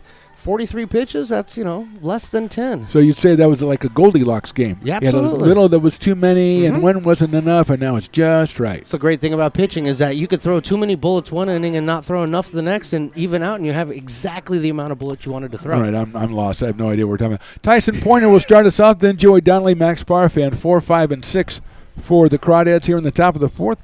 Pointer struck out looking his first time up. Swings and misses at that one. It gets past Luke Lavin. It's 0-1 on Tyson, who leads, as Stone told us last time, he leads the CCL with 7 home runs. Yeah. And that's no mean feat in the CCL. Didn't look like he saw that pitch coming out of Torrance O'Haron's hand at all. He just kind of waved at it. Yeah, they are in the shadows on the mound now, so a little bit different. Hit that one solidly into left field. He saw that one perfectly, a breaking ball that he laced into left field for a solid base hit.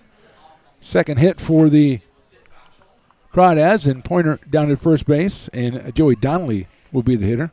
Tyson stole a couple of bases on Friday night, so we'll be on the lookout to see if he's going to be taken off. Joey Donnelly struck out back in the second, so he is 0 for 1, but a very dangerous hitter. The left-handed hitting first baseman out of Alamo, California, and UC Berkeley steps in here. So O'Haron now worrying about Pointer over at first, who has a short lead right now. A little bit outside for a ball, 1-0. So Pointer just got the good secondary lead that time, didn't make any effort to go. Donnelly's followed by Max Farfan here in the fourth inning for the Crawdads. Pointer had a couple of steals. He looks like he's going right now. The throw to first base, and I think it was a better throw, Stones, that might have had a chance of getting him. Absolutely agree. If he throws that at his back feet as he's diving in, he's out. I mean, there's no question about it. He was creeping off. He was creeping. I think he was going. Yes. Because, like I say, he stole bases against the Potters on Friday night. So here we go, 1-0. Swing and a miss by Donnelly. 91 from Torrin O'Haron. So that's something that's really tough, I think, for young pitchers when we Stones to be able to focus on the batter and the runner, because you kind of got to pay attention to both. You absolutely have to. You got to keep him close. You can't put him in scoring position by not paying attention. There he goes again. Now he's going back. Here's the pitch. Joey fouls it back to the screen. So now at 1-2.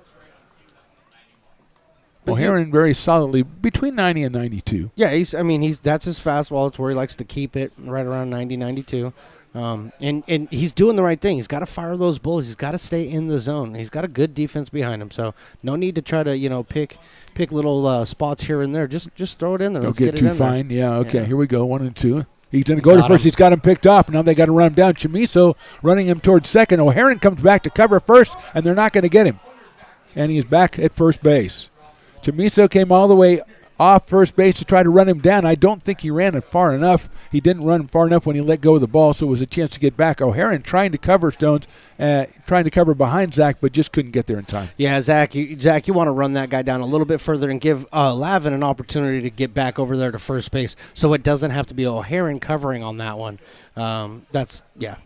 So, as we said, Pointer has basically been caught twice now, but the Potters have nothing to show for it, and Tyson's going to take another half step over at first base. Here's the pitch outside for a ball to Joey Donnelly, 2-2. And you don't want to forget about Donnelly, obviously. He's got a couple of home runs on the season to go with 24 runs batted in.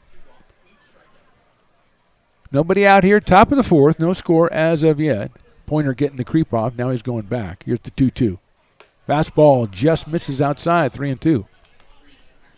So I'm maybe trying to get too fine with that one, or just maybe that's where he's trying to throw it, and he threw it exactly where he wanted to and didn't get the call. So it's 3 balls and 2 strikes. Max Barfan to follow, nobody out.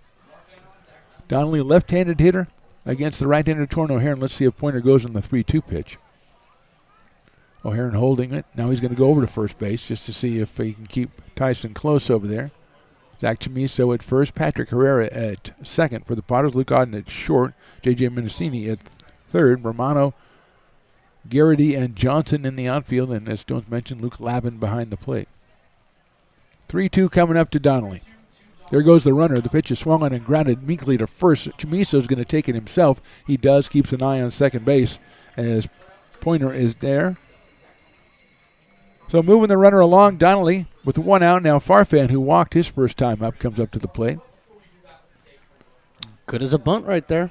Absolutely good as a bunt. On the other hand, Joey Donnelly's a heck of a hitter, and if you can get him on a ground out to the infield, maybe you take that. Obviously you don't want runners in scoring position, but everybody, as we've talked about many times in the Crawdads lineup, can swing the bat. So anytime you get one of them out, it's a good thing. And if he moves a guy to second, then he moves a guy to second. That was hit so slowly, nothing Zach can do about that. Yeah. So here's Farfan. Fouls it off down the first base line, 0-1. Max with 9 home runs on the season, 5 of those in league play, 4 in non-conference play. So he's one of the top guys and run producers at 31 on the summer. Cole Fellows to follow him.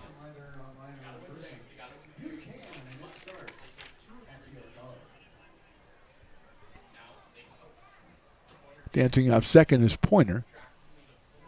Here goes O'Haron to the plate. Fastball on the corner, call strike 2. There's no reason to hold up on saying that. Just say strike 2. Just strike. Yeah, come on. Yeah. Now, Farfan is from the University of Illinois at Chicago.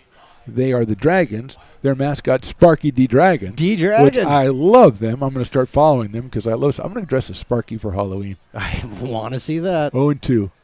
Check swing. Nice block by Lavin, 1-2. But you showed me Sparky D. Dragon, and it's classy. I don't know what league they're in, what conference, but it's got to be the best mascot in the league. I think so. It looked a lot like the Chicago Bulls mascot. Did it not?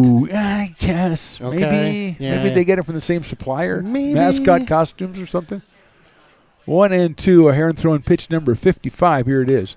Swung on and fouled off. I wonder if you could rent him out from the Bulls for your school. Benny the Bull? Benny the Bull, I'm sure he does like community events and stuff. I don't know if you could rent him for like your birthday party. Like Riley probably wants him in his birthday.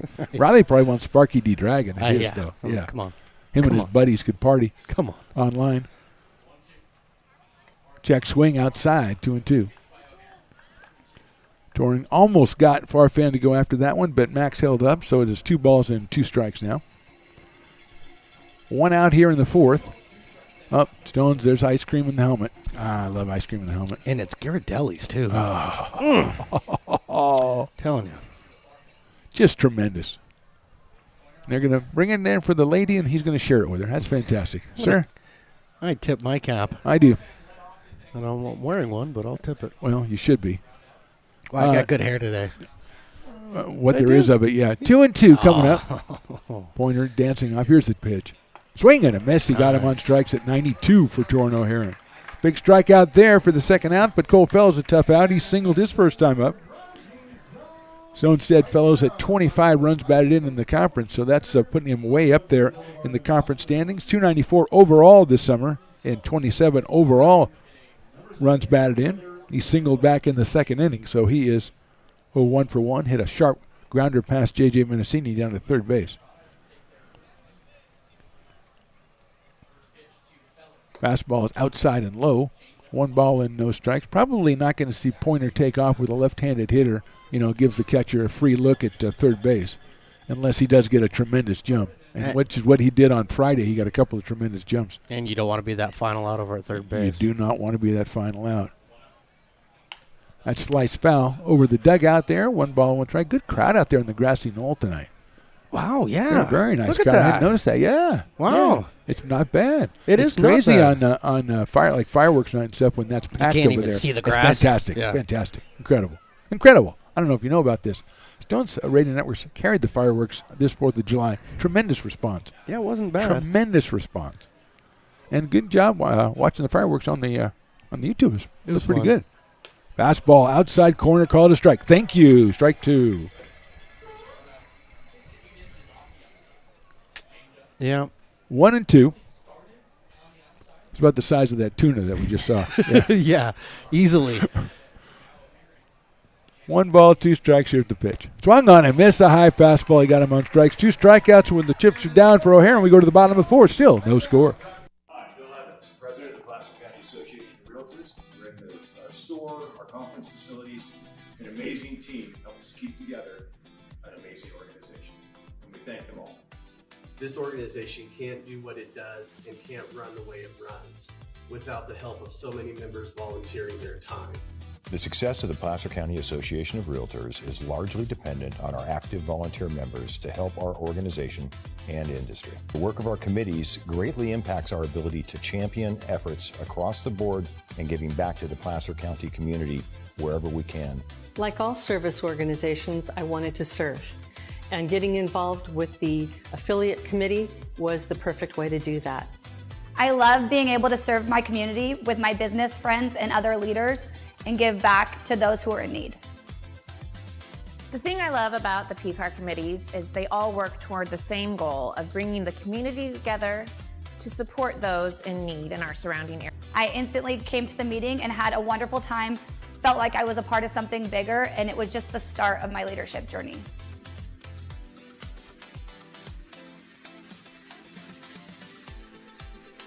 Loomis Basin Brewing Company, a proud sponsor of your Lincoln Potters. Visit them at 3277 Swetzer Road in Loomis or call 916-259-2739. Lincoln Potters Baseball. Come on out and join in the fun. Bottom of the 4th, no score here from McBean Stadium. Austin Bergeron on the mound. He has gone through 3 innings with just 2 hits allowed. He has struck out 3.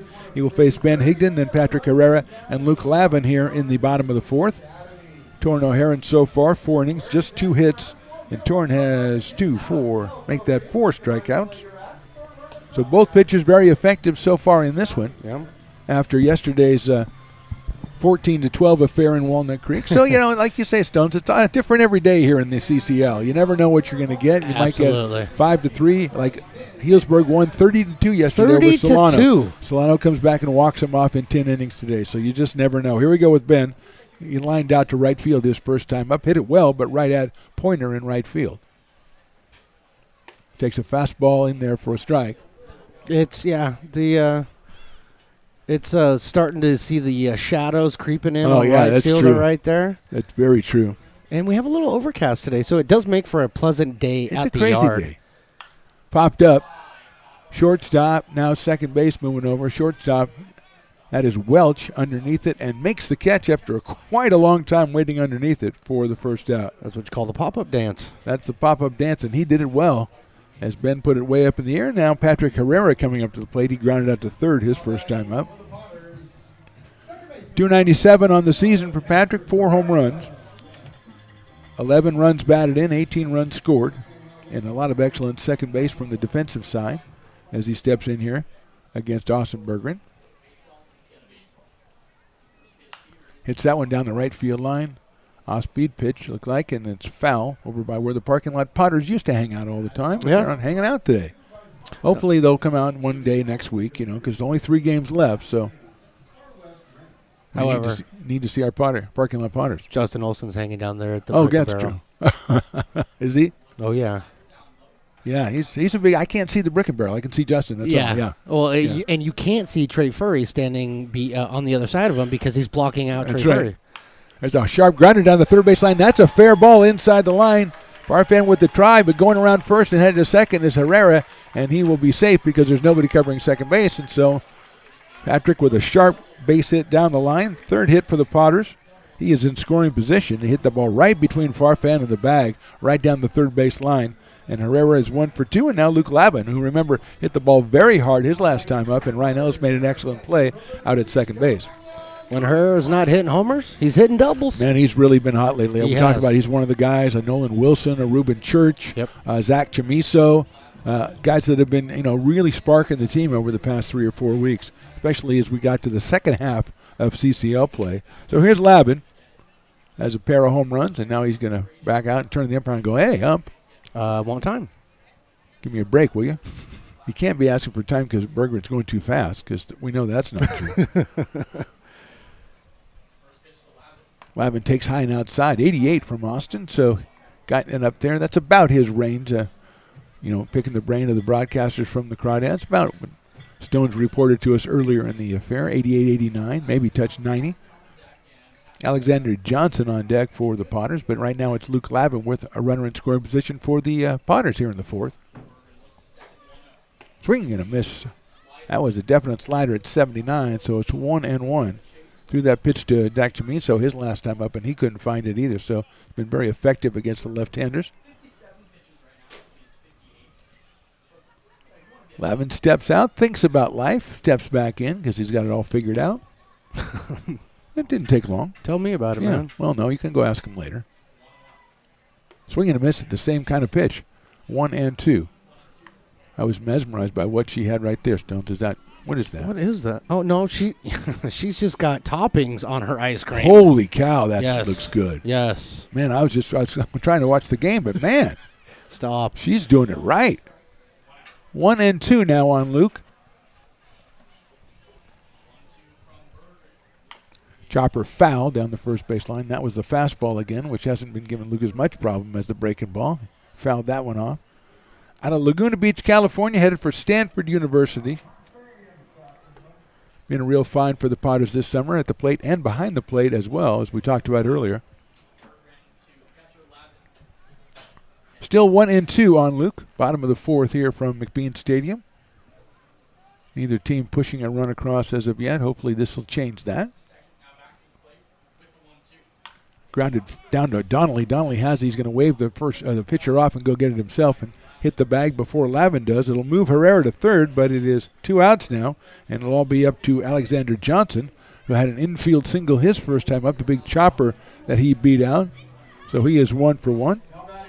Does have an RBI in his 7 at-bats on the season.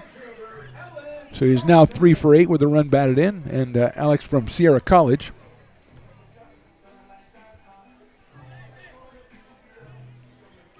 Steps in here, right-hander against right-hander, and obviously at third base, Herrera going to be alert to the pass ball, the wild pitch, with 2 outs here in the fourth. Johnson takes outside, and a nice glove by Helfrich there. That one was a little bit outside, and he had to backhand it. 1-0. No real activity for either side right now. I think everybody's pretty happy with the pitching so far. Yeah, Berggren just passed 60 pitches, and O'Haron's right at 60, I believe, so maybe they're 75 or 80 tonight. Johnson hits it down to shortstop. Coming in is Welch. He has it on the run. Can't throw it. Over to first. Not in time. Did the double clutch with it, and beating it out at first base is Alexander Johnson, and the Potters are on the board 1-0. I'm going to look at my official scorekeeper because even though there was not a misplay on the play, I've got to give an error to the shortstop. I'm just waiting for him to look over. Did we get it? Did we get it from the official guy? Yeah, so no RBI for Johnson. But Kudos for Alexander, or Alex if you want to call him that, for running that one out. He could have given up. Welch came in and got on the run, tried to take it out of his glove, couldn't do it. Got it to first, and Johnson beats it out, and the Potters are on the board, and here's Tyler Garrity. Struck out his first time up, Tyler, at 286. Takes that one down low for a ball, 1-0. You talked about it in just 5-10 minutes ago. The errors. Team with that gives up the errors generally, has a tendency to lose these games, and that's the first error of the game. Yeah, especially with the two pitchers pitching as well as they have been. Yeah.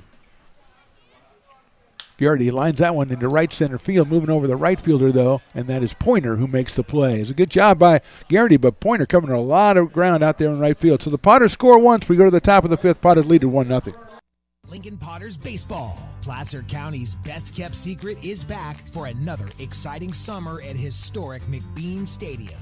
33 action-packed home games loaded with fun for the whole family. Local beer, wine, and eats. Fireworks, giveaways, theme nights, kids zone, and more. Come join in the fun and enjoy small-town baseball with Major League Entertainment. Tickets on sale now at LincolnPotters.com. Lincoln Potters baseball. Come on out and join in the fun. Top of the fifth inning, Potters lead it 1-0. Stones McCoy has left the booth. He is going down to set up Mike Margema so we can have our minute with Mike and talk to him from the Potters dugout. So Stones temporarily unavailable as Riley the engineer is trying to orchestrate things up here, and it seems to be going okay. Torrin O'Haron out in the mound again for the Potters, throwing in his fifth inning. He has 61 pitches so far. As we mentioned, he's given up 2 hits and has struck out 4 in the first 4 innings. Torn out of Rockland, California, and Stanford University. And we talked to his JP, John Peters, the manager, before the game. He talked about trying to limit his pitches, be more efficient with his pitches, and I think so far that is working out pretty well. Do we have Coach Margema down there? Phantom, what's going on, man? Coach, how are you, man? Good. It's a little cooler today. It's a little cooler today, and I want to congratulate you guys on a pretty nice comeback yesterday. I talked with JP about it a little bit today, but Coach, coming in there 10-4, you're down in the top of the 8th inning. Well, what's your dugout like when you come into that one? To be quite honest, it was really flat. It was really flat. It's tough in that situation. They made an error. Guys, few balls, just find holes. And so, then all of a sudden a big hit. So, those type of things, and just battling back and when the other team makes mistakes, capitalizing on it. And we haven't really hit great, honestly, this summer with runners in scoring position. So it was good to see us be able to pick that up yesterday. And, Coach, you mentioned, there's an error here or something like that. It's so important for teams to take advantage of opportunities. And a lot of times you see the most successful ones. That's one of the key things that they do is when they have a chance, they go ahead and they grab it and they take it and they make it hurt. And that's what you guys did yesterday. Absolutely. And it's something, we try to, we emphasize and we try to stress on good pitch right there, good breaking ball, start off the bat. Is really to stress that, defensively on our side of the ball is, taking care of the baseball, making sure, we're making those plays. We don't have to make the spectacular plays. Obviously, it's great when we do, but just taking care of the baseball, making the routine plays, and, that helps. It helps not giving up free bases, walks, hit by pitches, errors, those type of things. Coach, I just have to ask you, I have one of your former coaches up here with me, and he wants to ask you a question. Is it okay if you talk to Stones McCoy? Oh, let's do it. What's up, Stonesy? Hey, Mike, how are you out there? Hey, I just a question for you. What do you think and what have you seen from Torrin so far in this game? I know that, hasn't thrown a lot for us this summer, but looking really good from this vantage point. What are you seeing from down there? Yeah, one of the emphasis, really for Torrin is going to be, pitch count wise. He tends to go a little bit deeper into counts. He's got good stuff, but it's one of those we need to try to force contact in the first 3 pitches. We're trying to get, just force some contact within the first few pitches and getting ahead. And when we do, it's not we don't have to throw the nastiest pitches. He's got such great stuff. You don't have to throw the nastiest pitches. Just good pitches work. And so for him, what he's done, great is, he's got everything. He's got good stuff. Obviously, he's at Stanford. He's, has done everything in the game so far up until this point. And so really it's just kind of refining some of those things and, getting him back in the zone early and not expanding at bats too much. And how nice is it to have a Stanford battery right now? Oh, it's fantastic. It's good. It's, Luke's a young kid, safe right there. Yeah. Infield single for Ryder Helfrich as the one that Mendocini had to wait for it to come down before he could get over to first. Coach, I'll let you go after this one. You got a day off tomorrow and then 6 games in a row. What do you talk to your guys? Do you keep them away from the field tomorrow, and what's the message to them? Yeah, it's long, as we've talked about before. In a summer season, it's long, it's hot.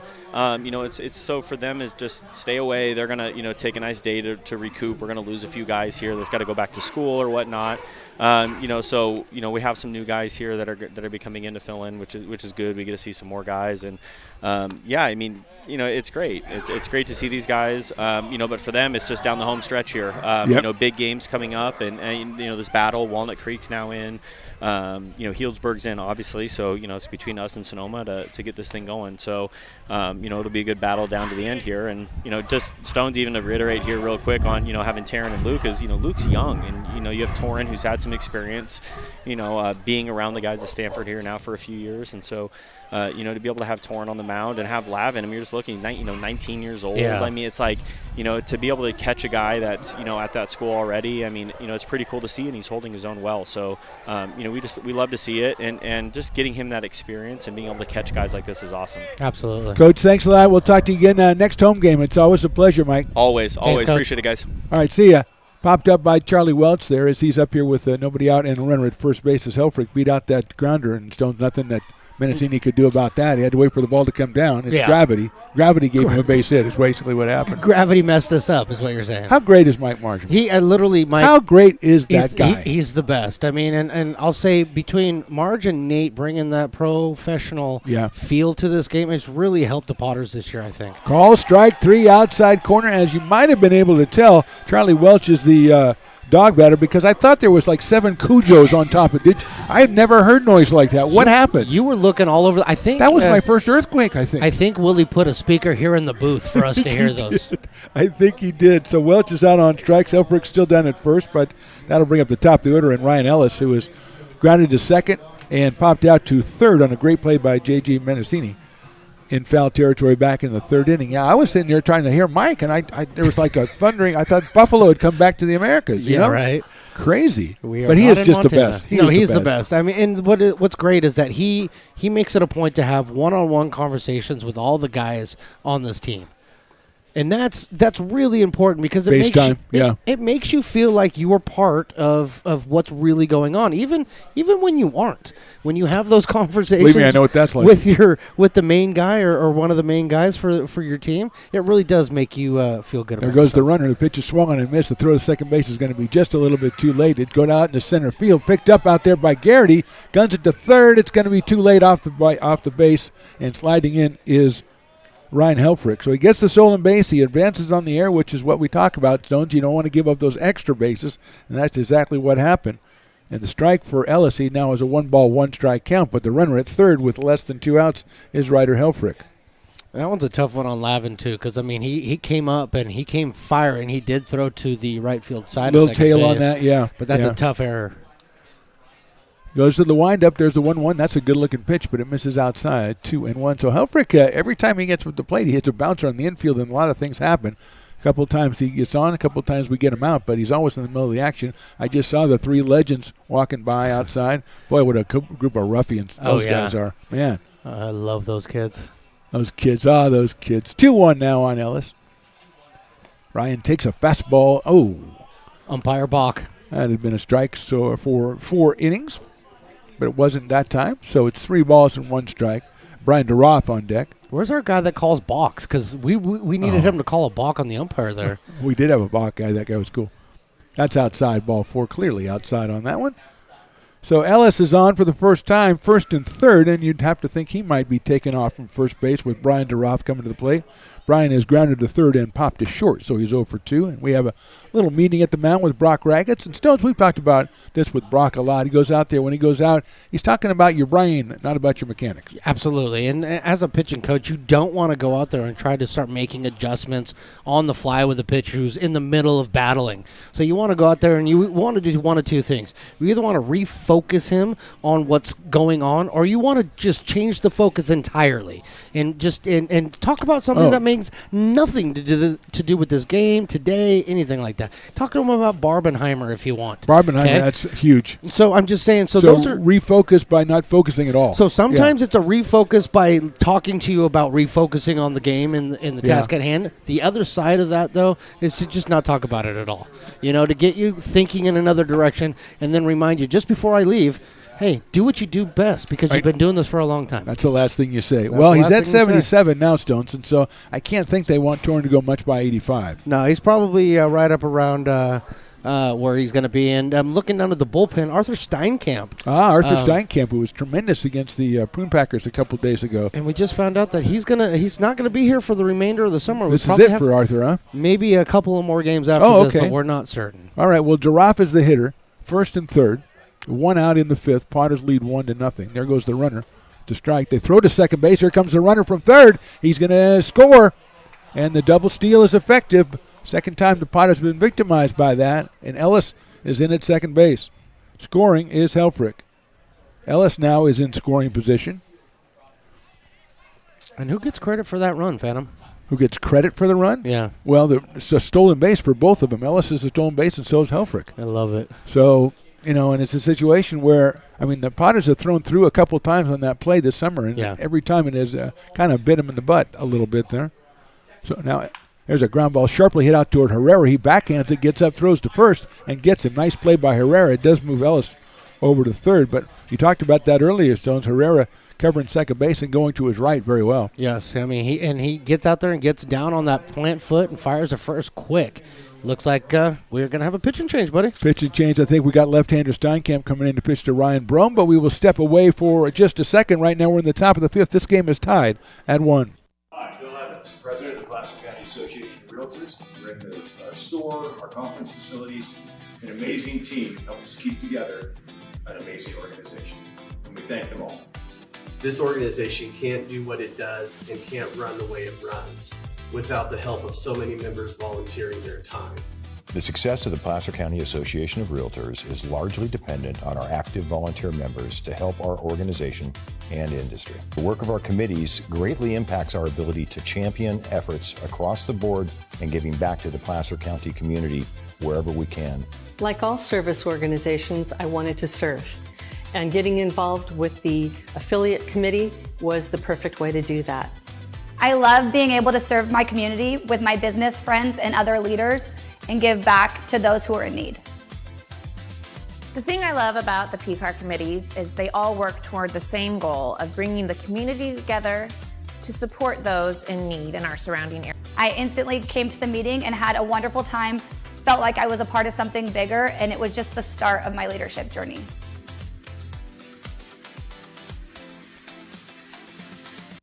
Being in the market for a new home comes with more than just buying a property. It is finding the right house in the right neighborhood in the right community. Since 2005, Lori, with Frey & Associates Real Estate, has lived and worked as a real estate broker in Lincoln. She is passionate about local organizations and volunteers with them as well. She's knowledgeable, she asks a lot of questions, she gets things done. We still learn a lot from Lori, and she's very helpful, very positive, and has been wonderful broker. We at Frey & Associates are your local hometown realtor, and we are here for you.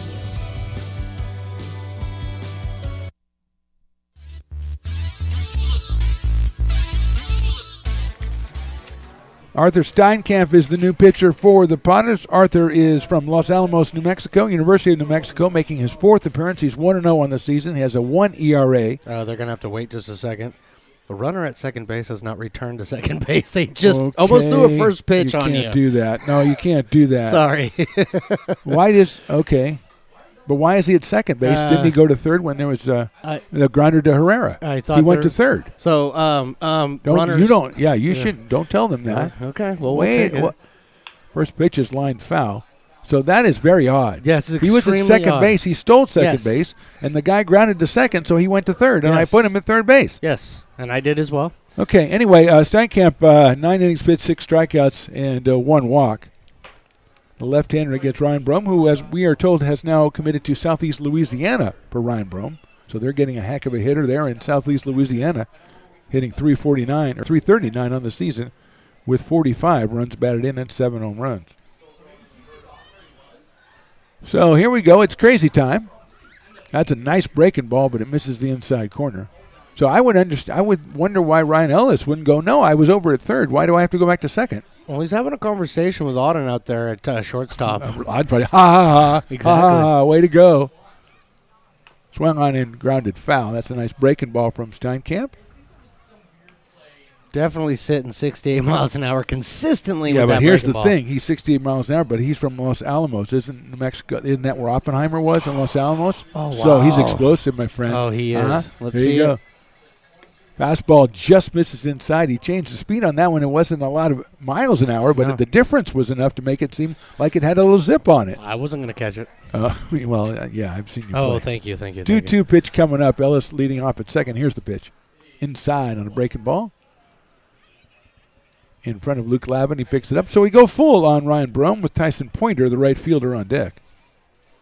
Fourth appearance of the year for Arthur Steinkamp.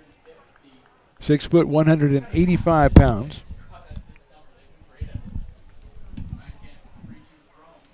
Three-2's hit down to Herrera at second base. Patrick stays with it. Over to first, and he got him by a step. Good job, Arthur Steinkamp and Patrick Herrera. We go to the bottom of the fifth now. The score tied 1-1.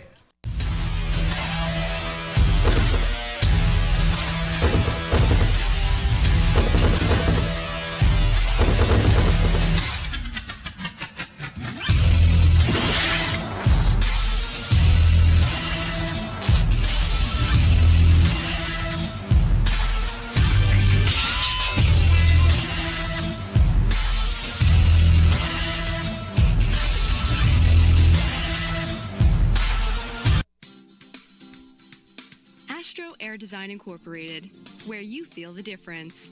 We are a locally owned and operated heating, air conditioning, and custom sheet metal company committed to the highest quality of craftsmanship at a competitive price. Our trained and certified technicians have the knowledge and experience required to install, maintain, or repair your home comfort solutions. Our upfront pricing gives you the peace of mind because you know your price is locked in. Call Astro Air Design Incorporated today. Bottom of the fifth inning here from McBean Stadium, and it's time to say hi to this lovely lady. Hello, how are you? No, it's okay. What do you got? What can we help you with? What do you need? We'll take care of you. But Stones, you told me you got something important. This day in Potter's history. Yeah, Take it away, Stones McCoy. This day in Potter's history. Can you remember all the way back to 2021? No. Can you? No. Well, I'm just trying to tell you that 2021, the Potters took on the Seattle Studs right here at McBean. Oh, wow. Okay? 7-23-21. Yeah. Potters won that game. Yes. But I'm going to ask you a question. Go ahead. You're welcome to. You want to give me, can you name 3 players in that starting lineup from 2021? Oh, Potters my gosh. versus the Seattle Studs. Gosh. How about Jeffrey David? That's in there. Leading off, center field. Nailed it. Chase Weisenborn? Chase Weisenborn not in the lineup. Oh, man. Not in the lineup. Oh, well, I got to come back to you because Ben you're Romano's gonna up have now. to. Go ahead and give me the other 2. I will in just 1 second. Right for this pitch? Yeah. Oh, well done. Well done. Romano takes high in a breaking ball for a ball. How about Chase Stanky? Oh, I love Remember Chase Stanky. Remember some Stanky Love leg? Chase Stanky. Okay, and then a guy that we've been watching play for other teams, Jack Grant.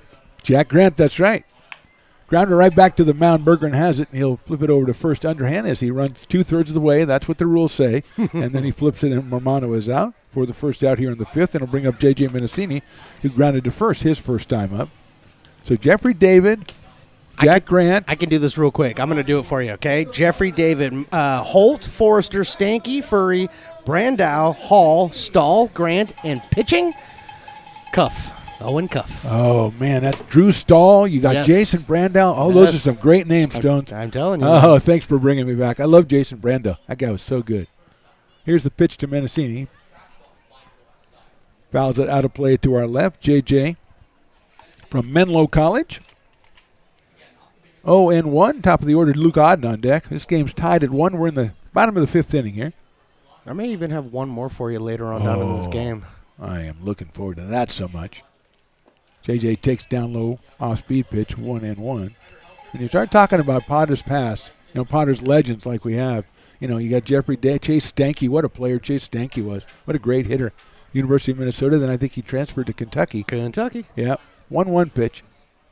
That's a fastball is in there for a strike at 88, 1-2. Jeffrey David. I think, didn't we say Jeffrey's going to Sam Houston State? Sam this year? Houston State. Yeah. Yeah. One of my favorite Potters. I miss Covered David. center field like no one else. Great family, too. Yes, Great awesome. family. It's a line drive. That's down the third base line off the glove of the third baseman into left field corner. Mendocini slips around first. He's still going to get up and make it to second base. And that's the second double we've had, Stones, that our guy slips around first base. So we got to really check that out. But JJ's got his first hit of beauty right between Farfan and the third base bag, and it went off Max's glove out into left field. Probably took a little steam off it, made it possible for JJ to make it to second base. Fourth hit for the Potters. First for JJ, and now Luke Godden, who has struck out and singled coming to the plate. Yeah, it was just an odd stumble over first. Yeah. I don't know if he kicked the front of the bag and hit the toe or what. He got up and went to second. He's getting his first hit. He's not going to give up. He's going to get a double. You know that. So here's Auden. Breaking ball. Beautiful pitch in there for a strike from Bergeron. He has been very effective. This next pitch will be his 70th pitch of the game. Austin from Olathe, Kansas, University of Nebraska at Lincoln. 1-0 on the season, 4.26 ERA. 23 strikeouts, 15 walks in 21 innings. Check swing, nice job by Auden. Nice play by behind the plate by Helfrich. That one could have got back to the backstop, but he blocked it. So it's 1-1 on Luke. Single to left in the first, struck out looking in the third on a really good breaking ball by Bergeron. Potters off tomorrow. Tuesday they go down and take on the Mudcats. Wednesday the Mudcats are here. That's scheduled for a 6:35 first pitch. Friday and Sunday it's the Bay Area Admirals coming to town. Those are the last three home games for the Potters. 6:35 on Friday, 6:05 right now on Sunday. Here's the pitch. Odd chops one down the first base line to Donnelly. He's going to have it and step on the bag for the out going to third. And you want to make sure he's over at third because I've seen guys sent back tonight. So Mendocini is over at third. 2 outs. Potters have the go-ahead run 90 feet away, and they've got Zach Chamiso up at the plate. Zach has hit into a fielder's choice and struck out.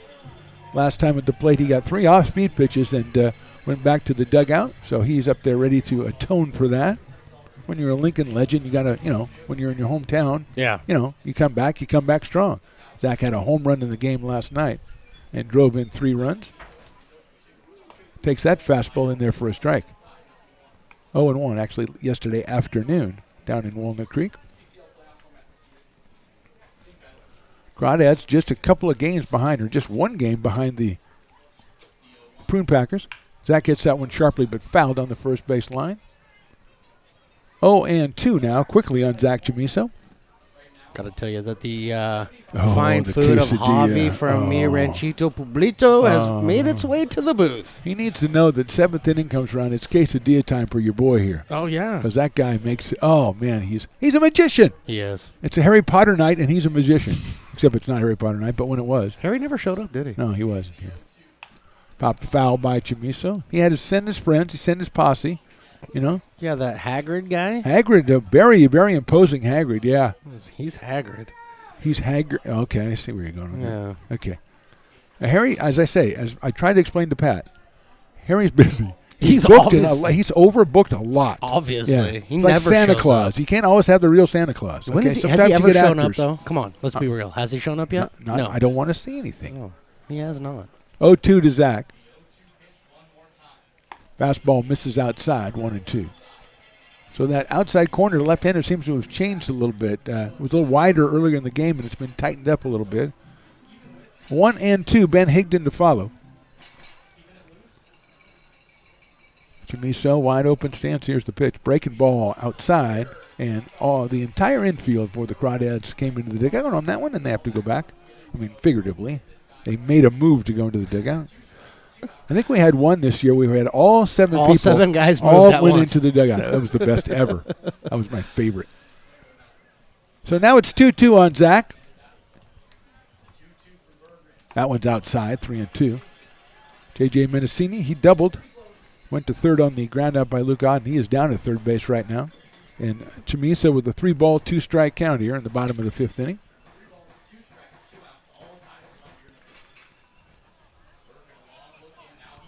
.77 pitches for Bergeron. inside, ball 4. So Chamiso works hard for that walk, and here comes Big Ben Higdon. He is lined to right and popped to short as we get near 80 pitches, and we do have some activity in the Crawdads pen, just getting started down there. Yeah, we do. We have Joey Camarada. Joey Camarada. Number 20 for the Crawdads down there. Out of Scottsdale, Arizona, San Jose State University. As we say, Berggren gets close to his 80th pitch. It was about the limit for Torrin O'Haron as well. Both starters really looking good tonight. And here's Ben Higdon. Ben with a home run last time we got together on Friday. He has 4 of them. 15 runs batted in, has the line out and the pop-up. First and third. They moved the second baseman moving close over toward first base. There's a lot of room in the middle of the field. Higdon takes a breaking ball, and it's on the outside corner for a strike.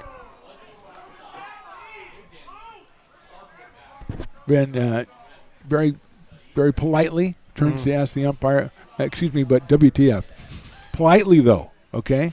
If you do it politely, what the frig? You can say it. It's okay. Higdon takes that one outside for a ball. And I know everybody's saying, it's the same place, it's the same place. Well, I mean, if you're looking up here at all the metrics we have, it kind of was the same place. Super metrics. We have super metrics. The great Ryan Stevens in the house. Oh, good. Higdon chops it down to Donnelly. He's trying to get it. It's over his glove. Into right field for a base hit. 1 run scores. Higdon's going to go to first. He's around first, headed to second. Here comes Chamiso around third. The throw, it's to the plate. He slides. He is out at the plate. And Chamiso does not agree, but a fantastic throw by Tyson Pointer from right field, and Chamiso is called out at the plate. 1 run did score. Mendocini scored on the single by Higdon. He gets the RBI, but Chamiso is out at the plate for the third out of the inning. So we go to the top of the 6th. Potters regain the lead. They're on top, 2-1.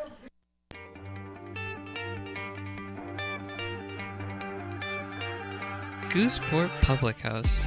We have sports on 10 big screen TVs, 23 beer taps with classics and crafts, a full bar with creative craft mixed drinks, live music, and most importantly, great fresh food. In downtown Roseville off Vernon Street, only 15 minutes from the ballpark. See ya at Gooseport.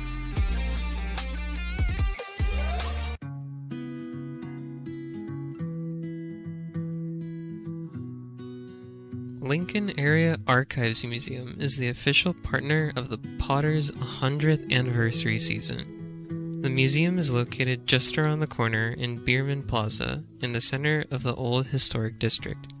Plan your visit and learn about early Lincoln history.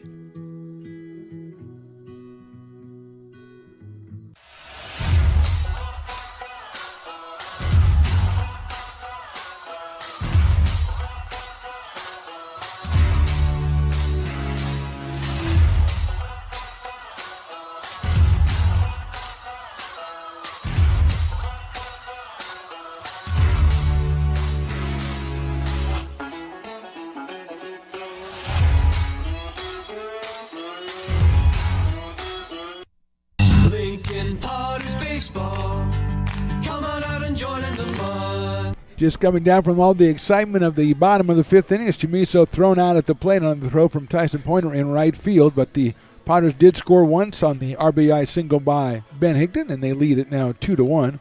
Tyson Pointer, Joey Donnelly, Max Farfan, the first 3 hitters against Arthur Steinkamp, who came on to retire Ryan Brome in the top of the 5th inning. Pointer has struck out, and he has singled, right-handed hitting right fielder. He shows bunt, butts it back to the pitcher. Steinkamp's going to have to hurry, and that's not going to be in time. The throw gets by, but it's backed up at second base by Herrera. So it's a single for Tyson Pointer. His 2nd hit of the game, 4th hit for the Crawdads, and it'll bring up Joey Donnelly.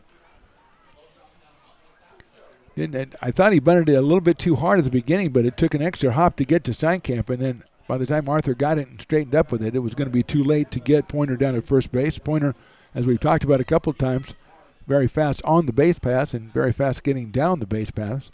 So he's at first base with nobody out. And Donnelly, who struck out and grounded to first, the hitter. Check swing back to Steinkamp. He's going to go to second for one. They're going to have to hurry to first, and they get the double play. Well done, Potters. Took their time, make sure every throw was on target, and it was. And it's 1-6-3, a double play here in the sixth. Then I'll bring up Max Farfan, who's walked and struck out.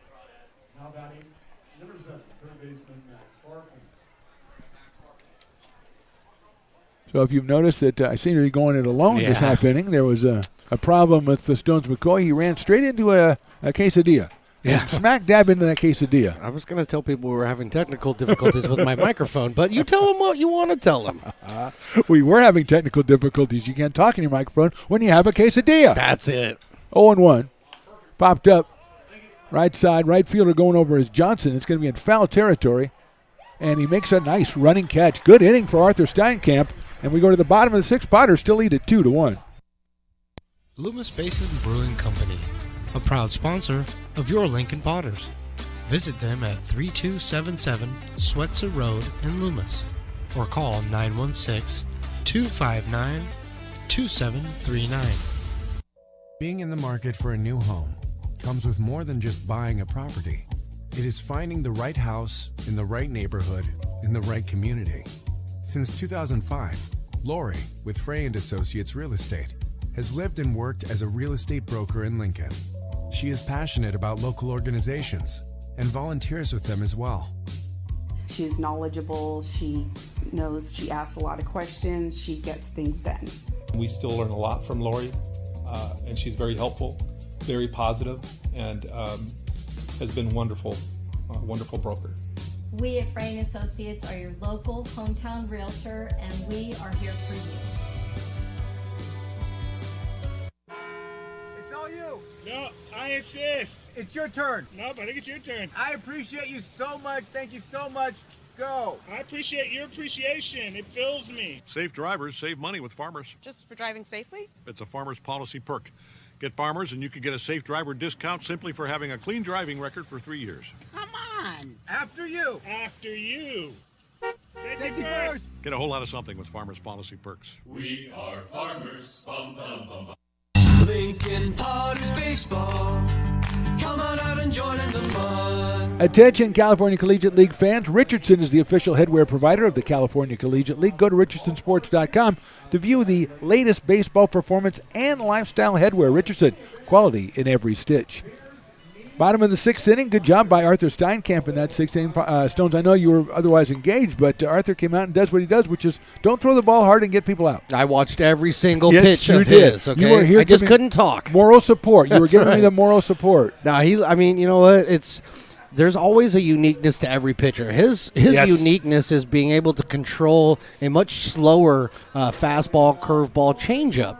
And the way he can control it really does well in getting guys out in front, off their balance, and hitting little weak ground balls like you saw that last half. Yeah, and a very excellent running catch by Alex Johnson, too, in right field, going all the way over into the bullpen area. So here we go. Bergman's still on the mound. His first pitch is popped up by Herrera down the first baseline. Donnelly going over, and he does not make the play, and I know that because I saw it bounce over by the VIP area, which kind of filled up a little bit. Yes, it did. You know, they had some VIPs down there they're VIPs, so they're late in arriving. This is like a Dodger game. We're not going to be there at the first Ryan game. Stevens and his crew. Oh, is it Ryan Stevens? Yeah, so it's not really a VIP then. No, it's the utmost VIP. It's unemployed Oh, manager. don't even. Yes, okay, come on. on. I'm going to tell him. Herrera doubled and grounded out, so he is 1 for 2 in this one. Takes that one outside for a ball. I can give Ryan the needle. Come on. Can you? Yeah, I think so. All right. He carried me on the Ryan Stevens show for five summers. I can give him a bad time. Come on. Very true. That's down low and outside, 2-1. Berggren now 83 pitches. He's given up 4 hits and 2 runs.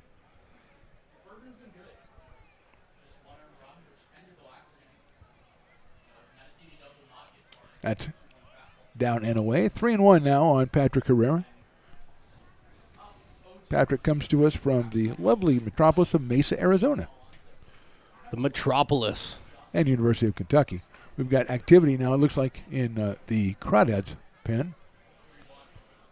That's hit in the right field for a base hit. Perfect placement by Patrick Herrera right between first and second. And he's on for his second hit of the game. Fifth hit for the Potters, and it'll bring up Luke Lavin, who is grounded to second and grounded to first. So Luke is 0 for 2 in this one. So Joey Camarada is Joey still out Camarada, there. number 20, was warming up earlier. He's Big still right-hander. out there. Okay. Is he joined by someone else, by a And buddy, it by a looks teammate, like he perhaps? is joined by. Move your glove, sir, and I can read your number. Please, sir. We're trying to do a broadcast here. Here's Lavin, 266 on the season, a pair of home runs, 15 knocked in. I think they're just playing catch. Okay. Lavin takes a fastball in there for a strike. Off the dish. 0-1.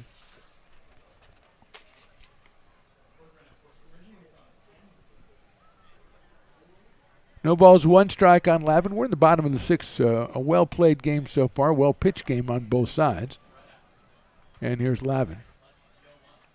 Fouls that one at the plate. And I might have got a piece of Helfrich behind the plate, so we might have a little bit of a delay here as the umpire takes a lot of time to do what he doesn't usually take a lot of time to do, to give the catcher time to recover. Well, if you notice, the catchers nowadays, they have the one knee down kind of receiving style. That one, he got the foul tipped off the top of his leg where there is no padding. You have and when padding. you go with the one knee down, you leave that leg wide open. I've always said that, but that's they keep doing it. So They what keep am I gonna doing do? it. Yeah. So it's 0-2 on Lavin. Herrera at first. Very pleasant evening out here right now at McBean Stadium. Herrera with a decent lead at first, not big. Berggren takes all day as always. Here's the pitch.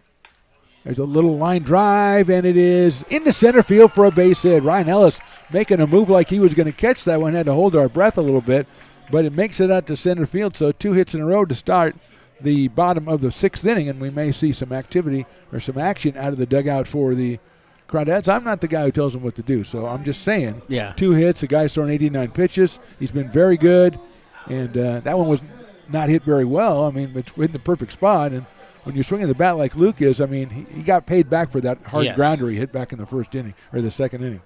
So 2 on, nobody out. Let's see if Johnson is putting one down here. That might be the play. Potters don't do that a lot, but let's see what Tyler Garrity is on deck. Crawdads are playing for the sacrifice, and here's Berggren's pitch, and he shows sacrifice, pops it up down the third base line, diving catch. What a play. The third baseman throws it back to second. What a play by Farfan. He came in and made a diving catch in foul territory to retire Alexander Johnson. Yeah, that ball up in the zone, trying to get the bat on top of that ball. Impossible to do such. Popped it up, stayed airborne just long enough for Farfan to get out there. What a play he made, yeah. Oh, man. It's a tough Hustle, pitch to hustle. bunt. Yeah, usually with the high fastball, I lay off those. I can't bunt those Yeah. back in the day. Well, there's Anyway, a rule, you know. There's a rule. You put it at the top At of the the top zone. of the It's zone. If above it's above that, you let don't it go. go. Yeah, you and I know the rule. I'm just okay? saying. I don't know if that was applicable there. It looked like a strike. I don't know. But anyway, give credit to Farfan. Great play, and Yeah, Tyler great Garrity play. coming to plate. 1 out, 2 on here in the 6th. There goes the runner, swung on and lined into right field. That's a base hit. He's going to round third. He'll score easily on the run, an RBI single by Mr. Tyler Garrity. Herrera taking off on the pitch. He scores. Another run for the Potters, another RBI for Garrity. He's got 19 now, and Lavin is at second base. So a big clutch hit right there by Tyler Garrity to give the Potters that extra run. And they now lead 3-1. And here's Ben Romano. And now we're probably going to have a pitching change for the Crawdads as their manager comes out to the mound. So Austin Berggren, a good job out there on the hill. We'll step away for just a second. We're in the bottom of the 6th. Potters 3, Crawdads 1.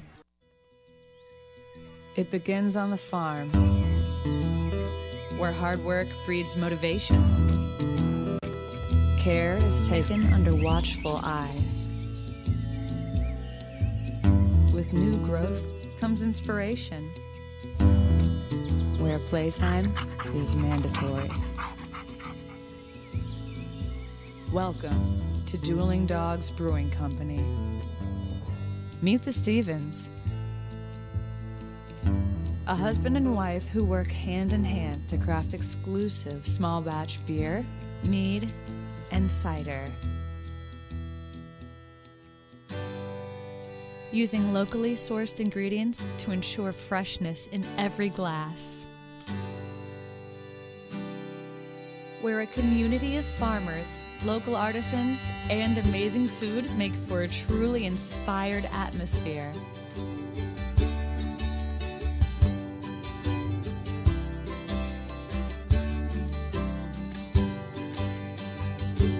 At the end of the day, we know the value of hard work. The families it unites, it's in the pride we take, the stories we tell, and the best friends who are cherished. Dueling Dogs Brewing Company.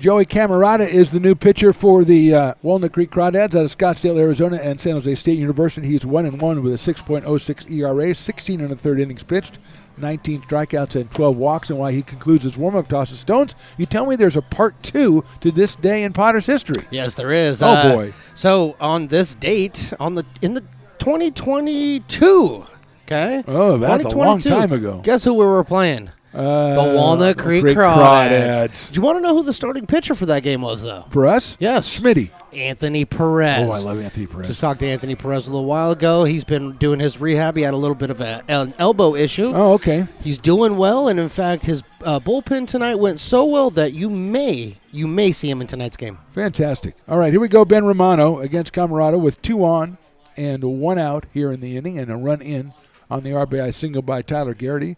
Ben is flied to left and grounded to the pitcher out of Mendham, New Jersey, and Tulane University. Camerata's pitch is down low for a ball at 89. So I told you that they won. Did we win? Yes, right? Oh, good. No, you didn't tell me that. Okay, well, we won. Okay. You want to have a guess at the score? It was 9-3. 9-4. Yes. Dude, yes. you're pretty good I do at remember this. that one, yeah. You were good at this. All right. All right. 1-0 now on Ben Romano. He has a home run. Is driven in 16. That's a check swing. I think he went around, and he did go around. The first base umpire and I are simpatico. And you were we both said simpatico with strike. him? Yeah, because he said he went, and I said he went. Okay. Yeah, because I thought he went. I mean, I was rooting for him not to go. That's what I was hoping for. I can't do everything under that. I can't tint everything with that color. I got to say, this is what happened. I wear Potter's glasses. I do. I fouled back to the screen on a fastball by Camerata and shakes our little camera. So, we're shaking in here. That's okay. Riley has to take care of it today. Oh, yeah, that's right. So he has to go scale the wall like a. I think probably the Spider-Man that Riley reminds me of is a Tobey Maguire Spider-Man. Maguire? Yes. Okay. Definitely, yeah. Not Tom Holland and not whoever anybody else was. I don't know any of I them. don't either. Inside for a ball. 2-3 according to the scoreboard. Excellent. I know. Now it's 1-3, so they have changed it. That's it was 1-4 for a second. That's pretty sweet. You don't want to fall behind 1-4. No, not with guys tough on to base. get it. No, Tough to come back from. You can't come back from 1-4, unless you go to 5-4, so it's a full count. 2-2 now on Ben. J.G. Menacini to follow. Outside ball 3. Gets away just a bit from Helfrich, but he runs it down quickly, and the Potters not wanting to run themselves into an out here. Arthur Steinkamp been sitting for a little bit now, got up, and he's going and just staying loose in the bullpen for the Potters. His teammates getting him some runs. It takes time. Yeah. Okay? Come on, Arthur. Yeah. It takes time. Relax. I call him the professor because it sounds like Arthur Steinkamp do to be a like the professor of professor. literature. Yeah. So he is the professor. 3-2 pitch. Romano lines it right on one hop to second. Ellis flips to second for one over to first and not in time. Oh, it is in time, but it wasn't. It wasn't. Okay, it wasn't in time, but he's out. Okay. 4-6-3 ends the inning as Camerata comes in and gets the double play. Well turned by Ellis, Welch, and Donnelly. But we go to the top of the 7th. Now Potters did score, and they lead 3-1. The mouth-watering Big Mac with a savory Filet-O-Fish and a tasty McChicken. My goodness, that looks good. Oh, You're making a McDonald's menu hack. Yes, a land, air, and sea. Oh, it's going to tip over. No, it's good. It's good. Very stable. Order the land, air, and sea by name. Build it by hand.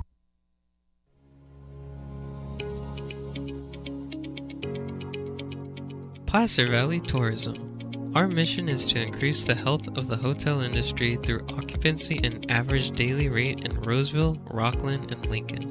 Proud partner of the Potters in the 2023 West Coast World Series Tournament from August 8th to 11th.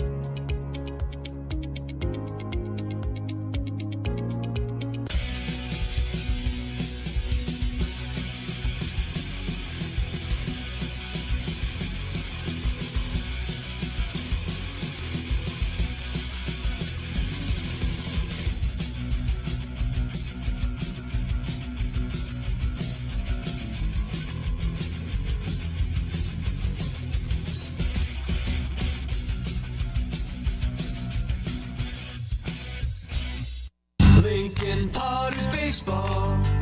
Come on out and join in the fun. Top of the seventh, Potters with the 3-1 lead now. Arthur Steinkamp back out on the mound. He will face Cole Fellows, then Ryder Helfrich and Charlie Welch, the bottom three in the order. And there's the Potter legends walking all around today. Just Potter legends everywhere. And new ones in the booth. There's Riley, the great Riley the engineer. I'm thinking about having Riley make his on-air debut, and I just have to pick the right time. Maybe after the game is over. No, that's not right. I'll have to figure that out. But I think a new Potter legend can be created if Riley the engineer comes on and gives his unique perspective on the game of baseball, I would say, and his favorite player, who I think I would be able to get him to talk a little bit about his favorite player. I will not tell you his favorite player. I will let that simmer for a little while we start the top of the seventh. Cole Fellows has singled and struck out, so he is 1 for 2 in this one. Left-handed hitter against the left-hander Steinkamp. Swings and fouls that one at the plate, so it's 0-1.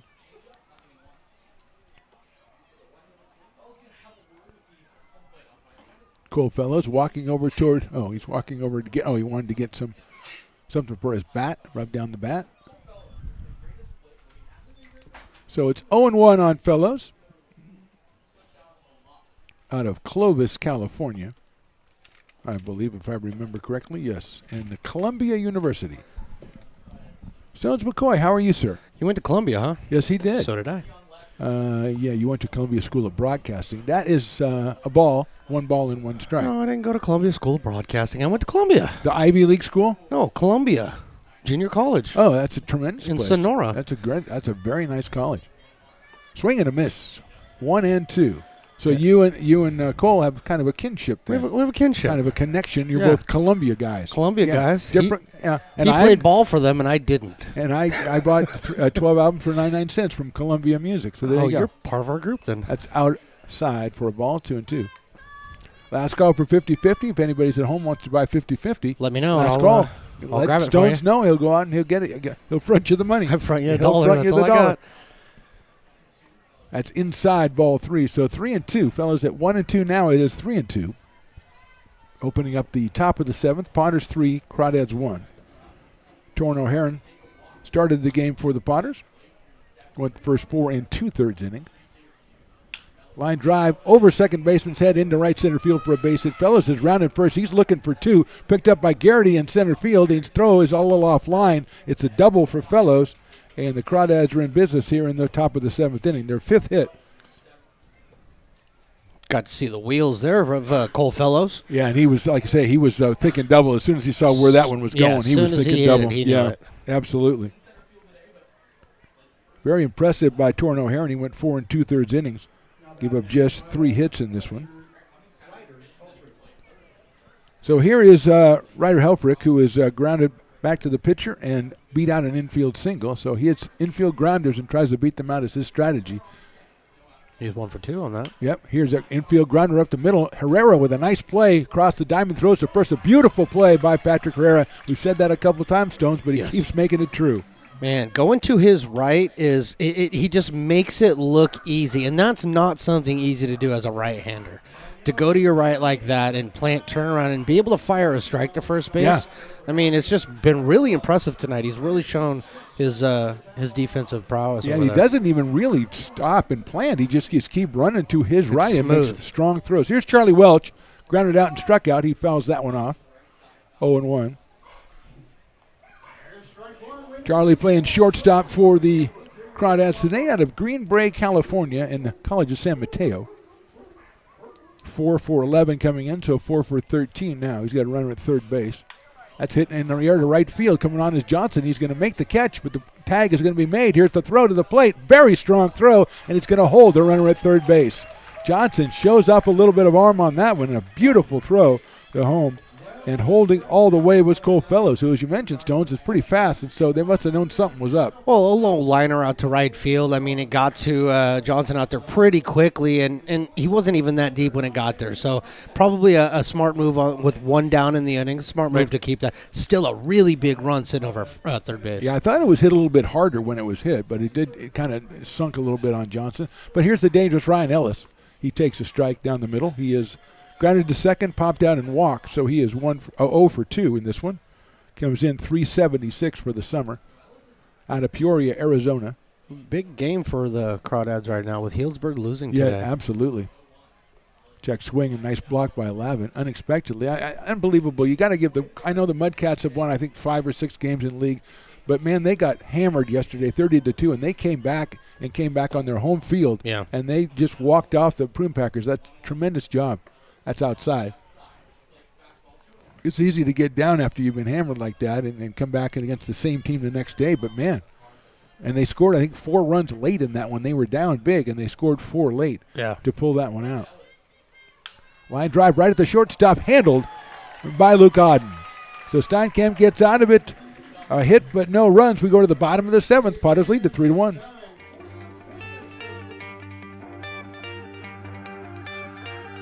Gooseport Public House.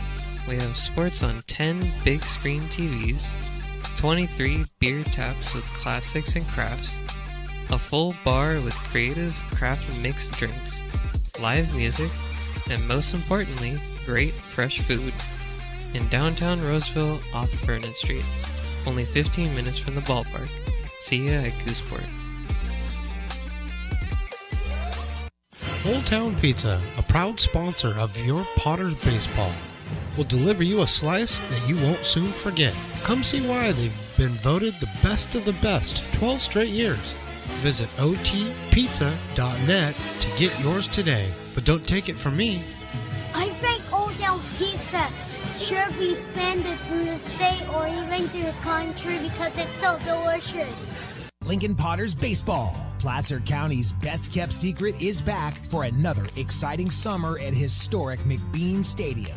33 action-packed home games loaded with fun for the whole family. Local beer, wine, and eats. Fireworks, giveaways, theme nights, kids zone, and more. Come join in the fun and enjoy small-town baseball with Major League Entertainment. Tickets on sale now at LincolnPotters.com. Lincoln Potters Baseball. Come on out and join in the fun. We are here. Bottom of the 7th. It is 3-1 Potters. Joey Camerata back out on the mound. Stones McCoy here with me. Riley the engineer all of a sudden perked up like he was paying attention for the first time in, I don't know, several weeks. But that's good. I mean, we got him going, so that's great. I think it's the Mountain Dew. JJ Mendocini. Yes, they did. I didn't know it came in kegs. No, I that's didn't good. either. JJ will start us off, then Luke Auden and Zach Chamiso. 3 left-handers against Joey Camerata, who came on and got the double play from Ben Romano in the 6th inning, so he did his job certainly in relief there. Now he starts out the bottom of the 7th with his team down 3-1. JJ has grounded out to the first baseman and doubled and scored back in the 5th inning, so he's 1 for 2 in his debut. Check swing, and it is too low. 1-0. Max Manning in the bullpen for the Potters warming up. Big left-hander.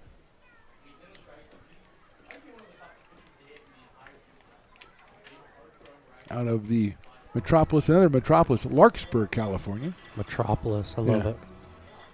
That's 2 Metropolises today. I know, you keep dropping that word. I didn't even know what it meant before tonight. Crawdads got a lefty throwing in the bullpen. Got 3 lefties coming up in this inning to start us off anyway. Actually 4 if you count Ben Higdon, and I always do. Big Ben. Yeah, that was Count Big Ben. You know that.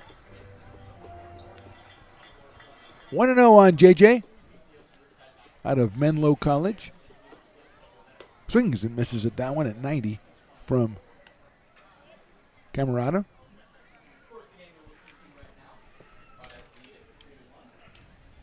Scottsdale, Arizona, 6'2" and 240 for Joey Camerata. Mendocini watches that one go outside.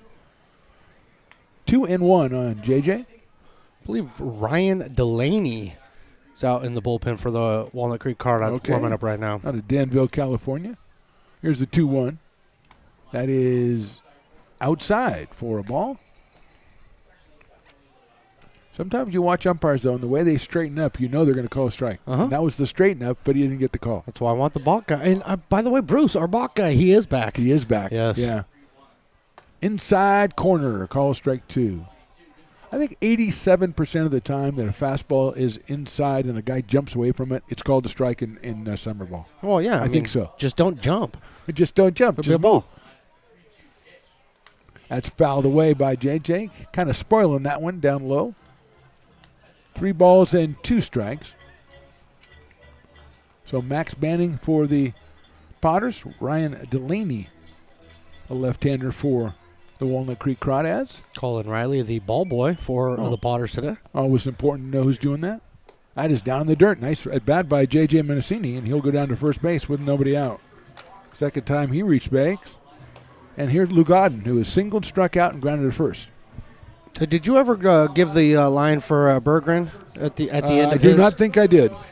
So do it. 5 1/3, 7 his, 3 runs. Only 2 of those earned. Okay. 1 walk, 3 strikeouts. Okay. His command was pretty good, I thought. 91 pitches. His fastball is in there for a strike. He had been victimized. We were talking to the broadcaster from the Crawdads by a little wildness, but he only walked 1. Yeah. So that's key to getting him because he had 15 walks in his 21 innings. His control was good tonight. Yeah. So Mendocini leading at first base, 0-1 to Luke. Throw over to first base, and JJ is back. Zach Chamiso on the on-deck circle for the Potters. Just 3 home games remaining in the regular season, Wednesday, Friday, and Sunday. Go to LincolnPotters.com to get tickets and ticket information. Come out and join us. Come on out and enjoy the fun. There goes the runner. The throw to second base is on target, but not in time. And safe at second base is J.J. Mendocini. That was an excellent throw by Helfrich, but I'll tell you, Mendocini got down there quickly to second base. And the only trouble was I thought he was going too fast to stop.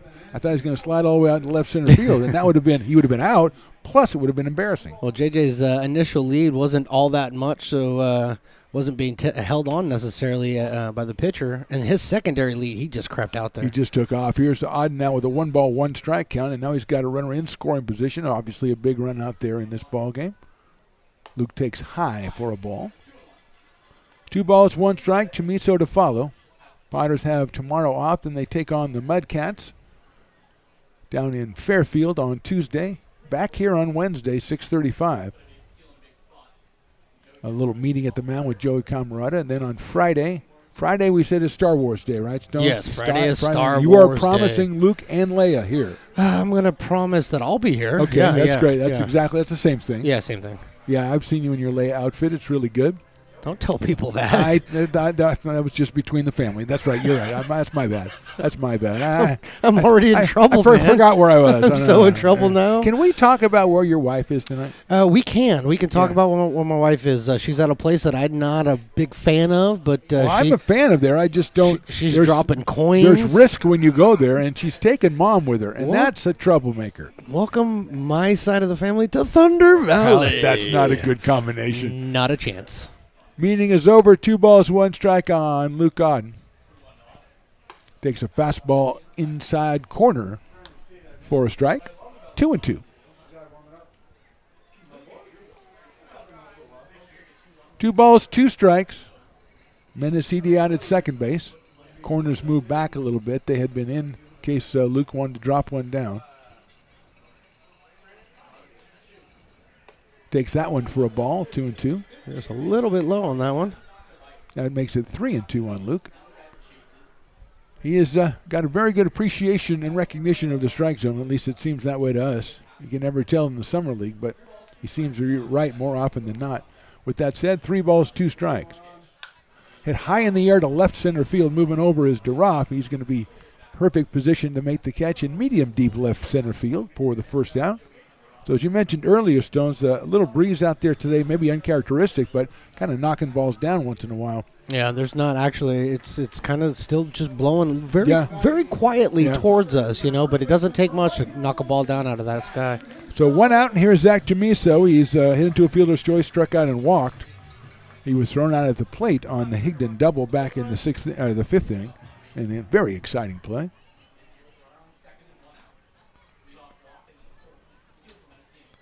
Jamiso takes that one high and outside for a ball, 1-0.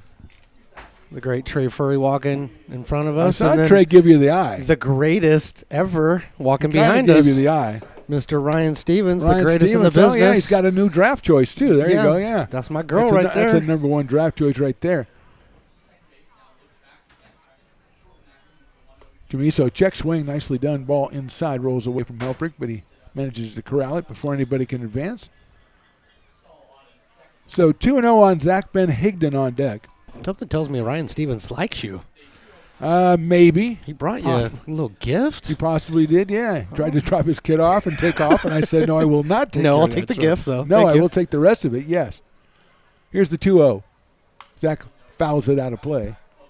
You can see Zach has kind of got that feeling of a guy who's just trying to get one good swing on a night. You just give me one, Well, he's had a lot of really good swings on the night. They just haven't found the open spots out there. You got to hit them where they're not. Well, I mean, fielder's choice, a walk, and a strikeout.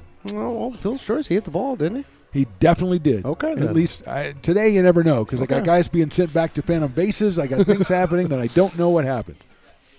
Swing and a miss on a good breaking ball by Camerado.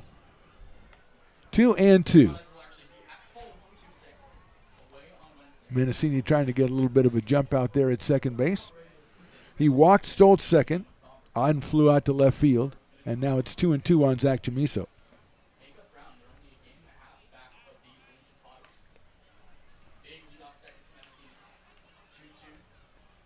Breaking ball's hit down the third base line. That's a fair ball off the glove of the third baseman and won't be able to advance the runner from second, but it's an infield single for Zach Jamiso. Hit that ball right down the line, backhanded by Farfan. Nothing he can really do about it. Just an odd bounce over there. What'd you just say? I mean, you just said. I just said it. You just said it. I just said right? it. You couldn't find the place. He just found the place. He just found the place. Found the place. Yeah, you're right. I mean, you nailed it. I did nail it, or you did, or one of us did. It doesn't matter. We're a team here. As long as we don't let Riley on the team, I don't care. Riley's not Here's on the Ben Higdon, lined out to right. Popped to short. RBI double in the fifth. He is 1 for 3. Picked up his 16th run, batted in, and up here with a chance for a couple more. Ben takes that one in there for a strike. Off-speed pitch at 80 from Camerata. Just a chopper down the third baseline. Farfan could do nothing with it. And Jamiso has his first hit of the night. That's 8 hits for the Potters. 0-1 for Ben. Takes the ball down low in the dirt. Good job by Helfrich to keep that one from going back to the backstop. So Ryan Delaney is now set down, but E.J. McGrew has started. Looks like he may have even gotten the red alert there. Out of Oakland, California, Willamette University. So he's got the heat up fast line. He's heating up got fast the red right line. now. Okay. Yep. 1 ball, 1 strike on Higdon. Mendocini trying to get out there at second base, and now Camerata turns around to bluff him, and it was kind of a bad bluff when the second baseman and shortstop are in your vision and you see they're nowhere near you. But I like the effort, though. I would have ran it back. I just run back and try to leap and tag him. That would have been awesome. I love that. 1-1. Higdon swings and misses the 89-mile-an-hour fastball. Got a good pitch to hit right there. 1-2 now on Ben Higdon out of Paducah, Kentucky. Hope Mom Julie is watching. Also Grandma down in Florida. Hi, Julie. Hi, Grandma. Nicely done. At least you didn't call her Carol like I do. Breaking ball, call strike 3. Higdon's out on strikes. 2 outs now, and it's up to Patrick Herrera, who's been one of the hottest Potters hitters over the last couple of weeks. He has grounded out, doubled, and singled in this one and scored twice. It was the bottom of the 7th, isn't it? This is the bottom of the 7th, yes. Have you told everybody listening that's here listening right now? What about? You better you got to go over and get your drinks. Brick and Barrel right now. Hurry, Brick and quick. Barrel. Quick. At the end of 7, it closes up, baby. You got to get over there. And I can't help Herrera's you out. going to make the inning go farther, though, There we so go. it's okay. Outside. So Patrick 2 for 3 in this one. He scored twice. That gives him 20 runs scored on the season. Has 4 home runs in the last week and a half. First and second, 2 outs. Ground ball first base. Donnelly's right there, bobbles it, picks it up, steps on first, and that's the inning. So Potters threaten, don't do anything. We go to the top of the 8th. Potters lead it 3-1. It begins on the farm, where hard work breeds motivation. Care is taken under watchful eyes. With new growth comes inspiration, where playtime is mandatory. Welcome to Dueling Dogs Brewing Company. Meet the Stevens, a husband and wife who work hand in hand to craft exclusive small batch beer, mead, and cider. Using locally sourced ingredients to ensure freshness in every glass. Where a community of farmers, local artisans, and amazing food make for a truly inspired atmosphere.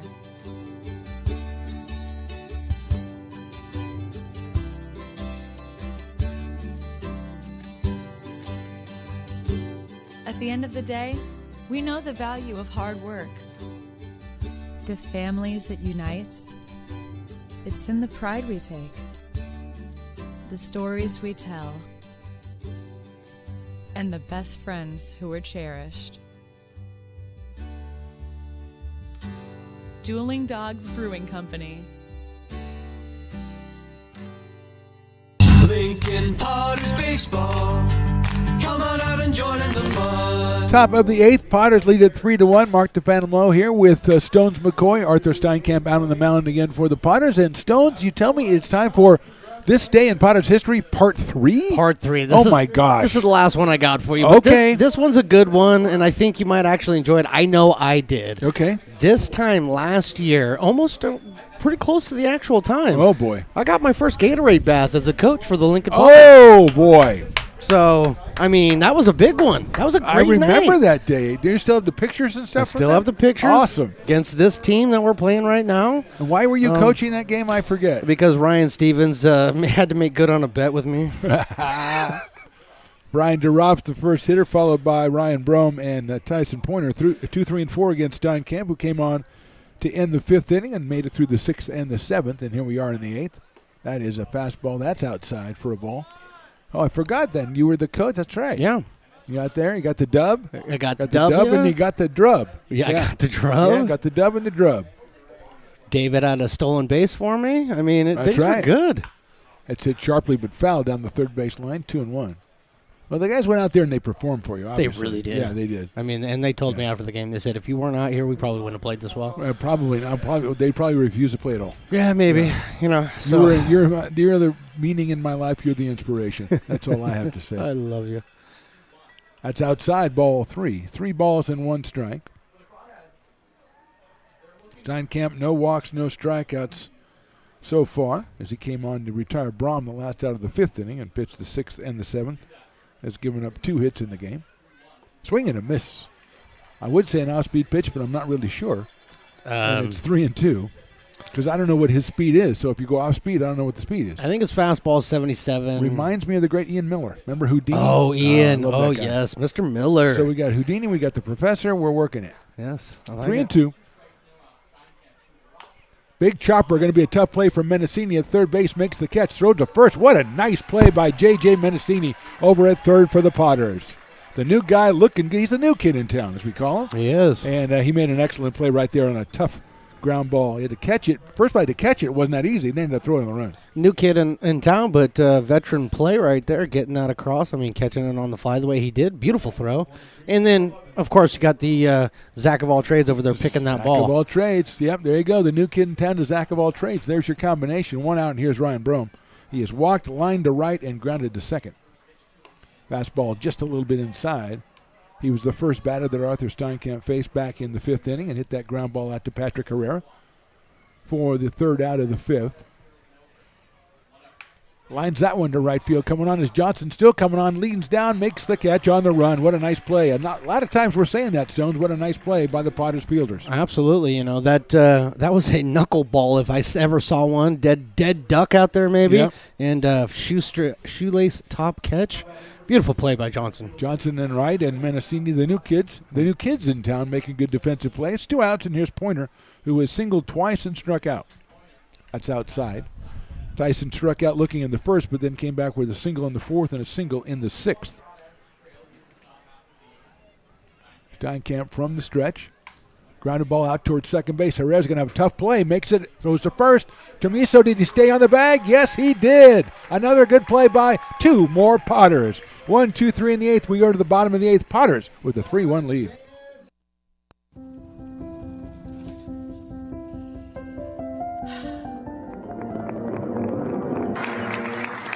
Welcome back, Olympia's 5th grade orchestra. Perhaps there's no place like your home because you made it so at R.C. Willey. Hi, Bill Evans, President of the Placer County Association of Realtors. We're in the store, our conference facilities, an amazing team help us keep together an amazing organization, and we thank them all. This organization can't do what it does and can't run the way it runs without the help of so many members volunteering their time. The success of the Placer County Association of Realtors is largely dependent on our active volunteer members to help our organization and industry. The work of our committees greatly impacts our ability to champion efforts across the board and giving back to the Placer County community wherever we can. Like all service organizations, I wanted to serve. And getting involved with the affiliate committee was the perfect way to do that. I love being able to serve my community with my business friends and other leaders and give back to those who are in need. The thing I love about the PFAR committees is they all work toward the same goal of bringing the community together to support those in need in our surrounding area. I instantly came to the meeting and had a wonderful time, felt like I was a part of something bigger, and it was just the start of my leadership journey. Lincoln Potters Baseball. Come on out and join in the fun. Bottom of the 8th inning, Potters lead at 3-1. E.J. McGrew, the new pitcher, 3-0 on the season, a 4.57 ERA. This is his 9th appearance. He has pitched 21 2/3 innings, has 14 strikeouts and 15 walks, and allowed 17 hits. E.J. coming to us from Oakland, California, and Willamette University, and he'll face Luke Lavin, Alexander Johnson, and Tyler Garrity. And Stones, we've said it a couple times. I get to say it again. Defensive plays by the Potters really kind of making the difference tonight. Yeah, they have been really good defensively. I believe 1 error so far on the game, and that was a tough error. That was the throw. Well, the throw down the second on the steal. So yeah, but I mean, not something that really came back to hurt them at all. So playing clean baseball, not a whole lot of walks either on the evening. So that's another really good sign. So yeah, defense and the pitching has really helped the Potters with this 3-1 lead. There you go, Luke Lavin coming up to the plate against McGrew. He has singled, grounded out to second, and grounded out to first. So Luke is 1 for 3 in this one. It'll be left-hander against left-hander. Then Alex Johnson and Tyler Garrity, a couple of right-handers for the Potters.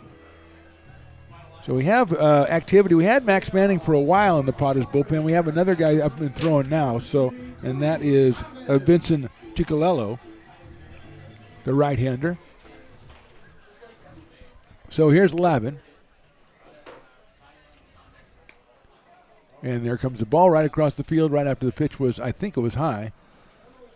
But that shows you how well the bullpen's doing for the Potters down there as the ball comes flying across the field. 1-0 on Lavin. I'll say in years past it happened a lot more frequently. Yes, it really did. It really did. So our bullpen catching or whatever has become much better over the years. And that's something to really be proud of. Lavin takes an off-speed pitch in there for a strike. Fastball was at 88 from McGrew. That's 73-mile-an-hour bender. Evens the count at 1-1. Lavin, 266, 2 home runs, and 15 runs batted in. Laguna Beach, California.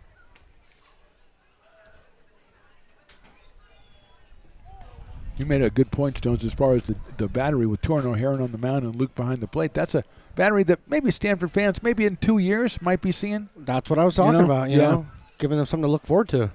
That's a fastball, and it's in there for a strike at 87. So it's 1-2 on Luke Lavin. He takes a walk. I don't know who he's more upset with, but I don't think it's himself. No. Yeah, no. I don't think it's himself. That's my point. But you know how much more confident Lavin's going to be in when he shows up to Stanford this year, and he's already got a buddy there, somebody who's thrown to, who's comfortable with him. Yep. Check swing, it's outside, 2-2 on Luke Lavin. And he's already faced the, pitchers from Division I schools, Division II schools as well. He's not going in there blind, just coming from high school pitching. Exactly. Not that high school pitching can't be good, but, depth-wise it usually is not. 2-2. Lavin takes a fastball outside, 3-2.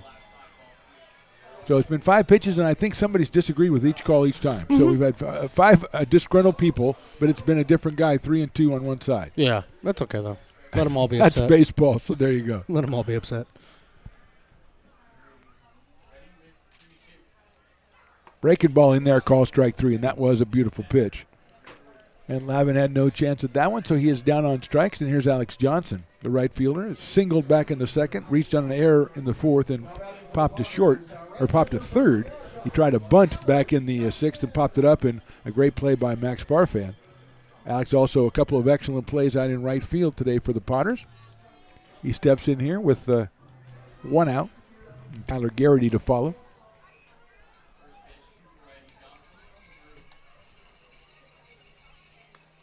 That's in there for a strike. 74 from McGrew, so mixing up his pitches very well. And he is ahead in the count, 0-1. Potters 3, Crawdads 1. We're in the bottom of the 8th inning. Swing and a miss, another off-speed pitch at 74 right there from E.J. McGrew. Throwing up all of the off-speed pitches right now. All these Potters hitters way out in front. Yeah, 21 innings and 17 hits, so that's a pretty good ratio. Yeah. But his strikeouts and walks are basically 1-1, so you want to get that down, obviously. But he's ahead 0-2. Johnson pops that one out of play foul, so it stays at 0-2 on Alex Johnson. That just tells me that he's more of a pitch-to-contact type of guy, Yep. And in that case, then you definitely have to keep the walks down if you're going to pitch to contact, so you don't want runners on base when they're making their contacts. There it is. 0-2 on Johnson. You know a lot about this game, Phantom. What game? Yeah, that's what I thought. Tyler Garrity to follow.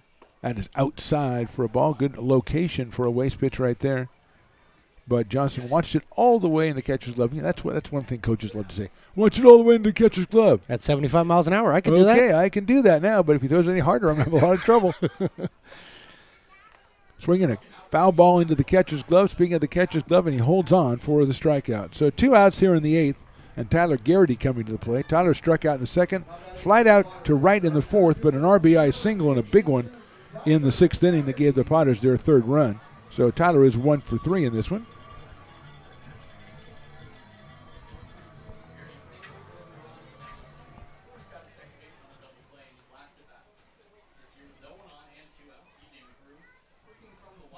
Here's McGrew's first pitch. That's fouled off. E.J. refreshingly working from the windup with nobody on base. And that you don't see that as much anymore, especially from guys coming out of the bullpen. 0-1 on Tyler Garrity. Ben Romano to follow Tyler. McGrew's thrown 12 pitches. Only 3 of them have been out of the zone so far, so he's definitely attacking.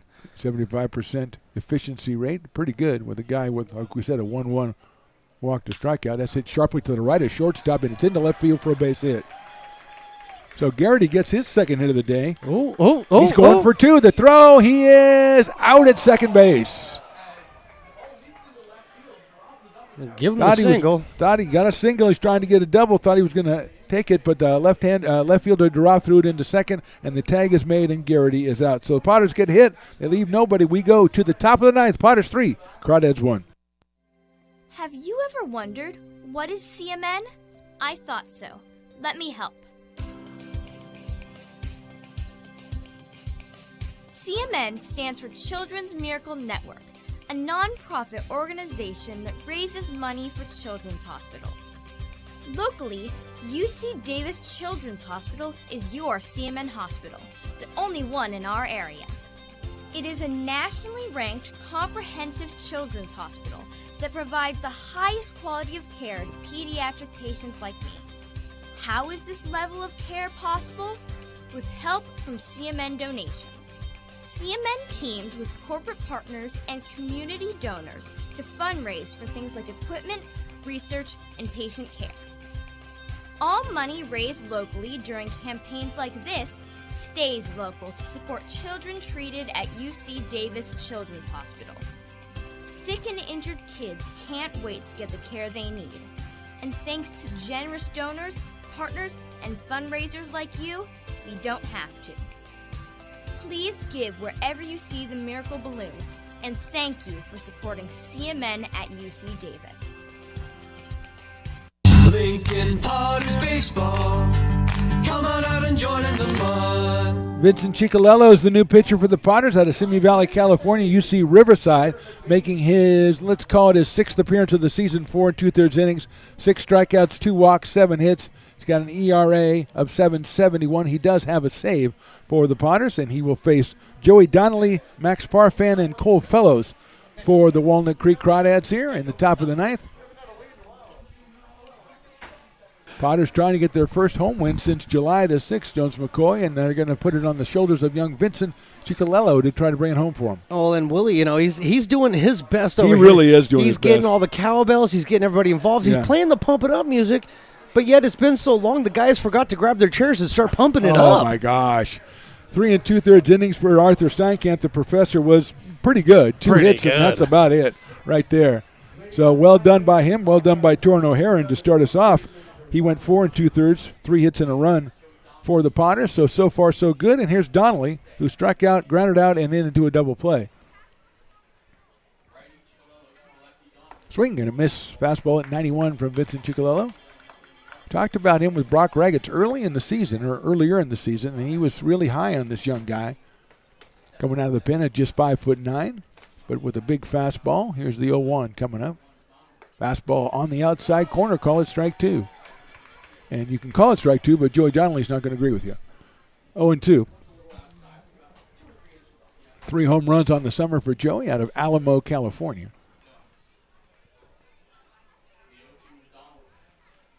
0-2 pitch just misses that same outside corner, makes it 1-2. Maybe it's a floating corner. I mean, like a floating green, like that one golf course in Idaho has a green. Yeah, it happens. That happens. Not here. I hope not. Just kind of look for another explanation. 1-2 strikes on the left-handed Donnelly. Swing and a miss, but the ball's getting away from Lavin, and Donnelly's going to be able to get down to first base. The throw. Oh, he got him. What a play by Lavin. Gunned it down to Chamiso. I didn't think there was any chance that Luke would be able to get back there. Got it and threw it like an infielder, and he's out at first base. That's the kind of thing, Stones, we're seeing defensively from the Potters tonight. Extremely impressive. First of all, for Lavin to be able to get up out of the squat and get back to get that ball, that was impressive. And find it, and then throw it down the way he literally threw it right in front of the runner. That was beautiful. We'll give Zach Chamiso Zach of all trades. He gave him a target. He gave him something to throw to. Company. He stayed in there. He is the Loomis Basin player of the game. There's the pitch. Swung on and missed. No, we're not doing that anymore. 0-1. Max Farfan, the hitter. Sometimes Riley just tries to throw a curveball in there and says, you don't let me talk? That's okay. I'm going to play a commercial. He likes to mess with us. He does like to mess with us, and he never used to. I don't blame him, I think we've created a monster. We have. 0-1. That's in the dirt. Ball 1. 1 strike on Max Farfan. He walked in the second, struck out in the fourth, and fly to right in the sixth. So he is 0 for 2 in this one. Cowbells are ringing for Potter fans, trying to get that win over the Crawdads and try to go to 15-14 on the conference season. 1-1 from Ciccolello coming up. He works from the stretch. Swung on and missed, 91. 1-2 strikes.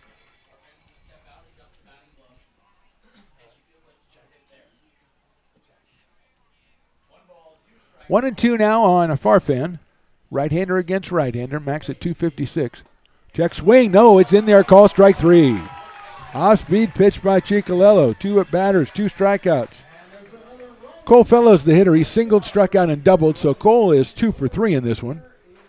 Doubled back in the 7th, singled in the 2nd, and struck out in the 4th. So Fellows, left-handed hitter, up here against Ciccolello. Cole out of Clovis, California, and he's the guy from Columbia University.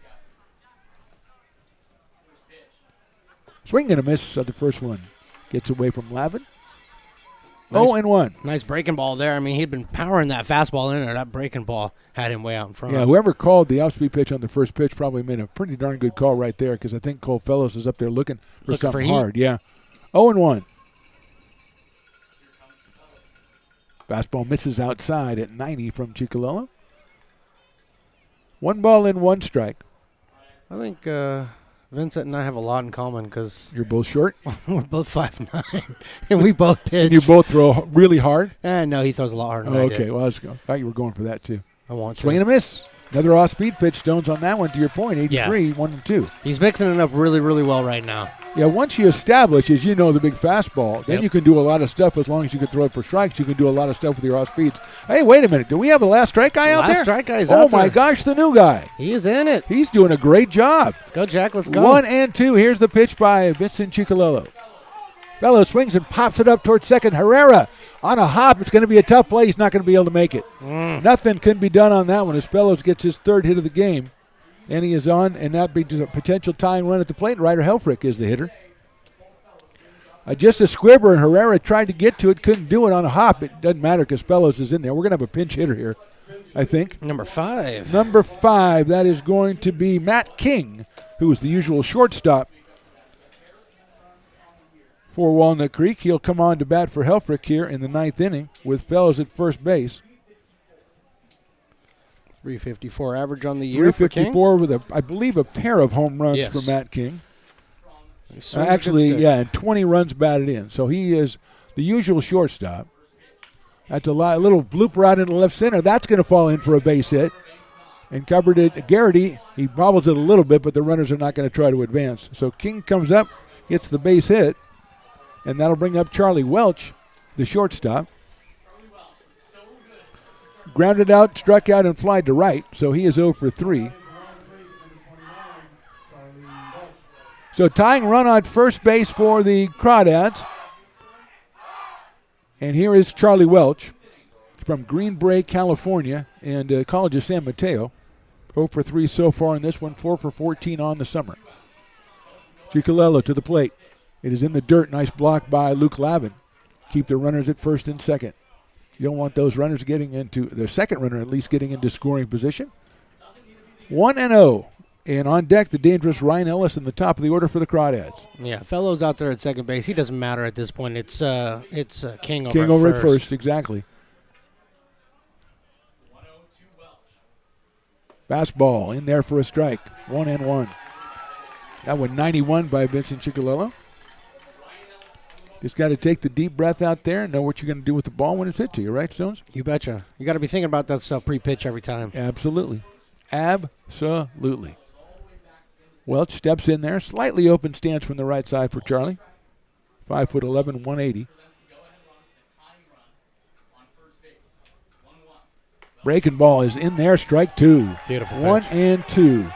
Notice J.J. Mendocini at third base moving a little bit closer to the line over there. Did you see that? Oh, yeah. Trying to protect against the double. Now we got the last strike guy again. It's tough to do with runners on base, as you know, Stones. And Martin is out there now. So Martin, now we got it going on. He's the junior last strike guy. Yes. He's really good, too. Oh, yes. I mean, he's got the energy that you need. All of the energy you need. 1-2 now. 2 outs, 2 on.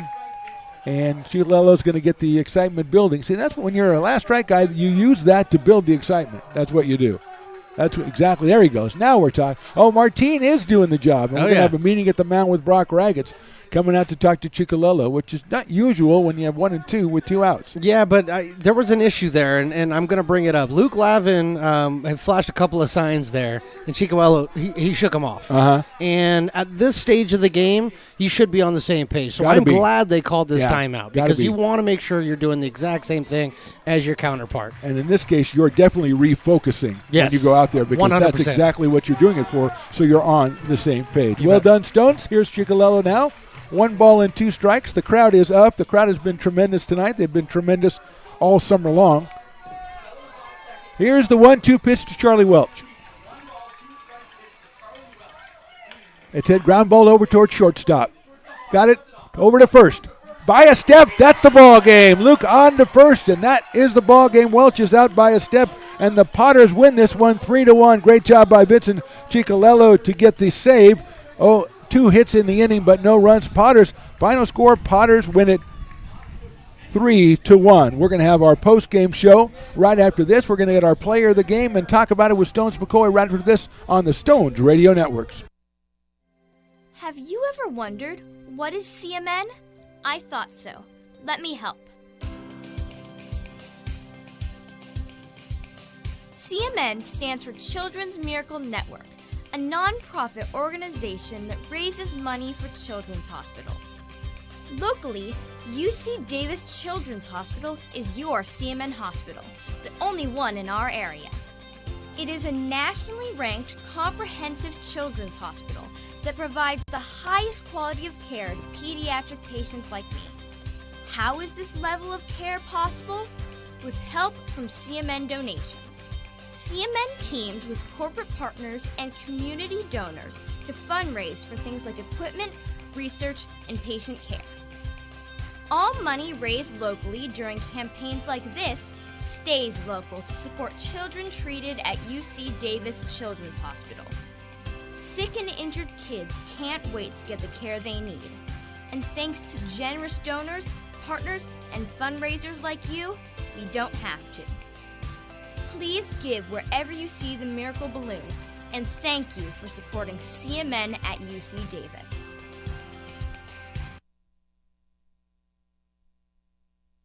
Being in the market for a new home comes with more than just buying a property. It is finding the right house in the right neighborhood in the right community. Since 2005, Lori, with Frey & Associates Real Estate, has lived and worked as a real estate broker in Lincoln. She is passionate about local organizations and volunteers with them as well. She's knowledgeable, she knows, she asks a lot of questions, she gets things done. We still learn a lot from Lori, and she's very helpful, very positive, and has been wonderful, wonderful broker. We at Frey & Associates are your local hometown realtor, and we are here for you.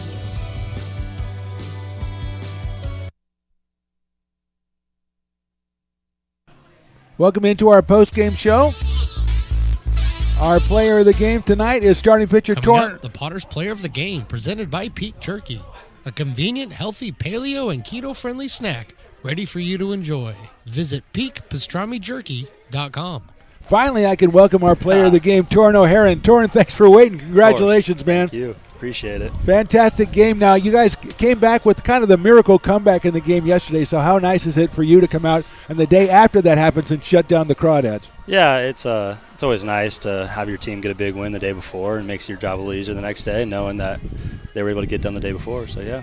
Well, Torrin, we were talking with manager John Peters and talking with Mike Margim as well, and they're talking about you and your tendency in trying to get more efficient with your pitches, trying to throw a little bit fewer pitches in your outing. How do you feel you did with that today? Actually terrible today about that, but it's part of it. I mean, you live and you learn every day. Today, had all 3 pitches working. There was a time, certain innings, I would lose the changeup or lost the slider a little bit, but found how to get back in the zone and compete and give my team a chance to win the ball game, which we did. So that's all you can really ask for. Hey, Torrin, Stones up here. I just wanted to say, hey, great game pitch, but I wanted to know.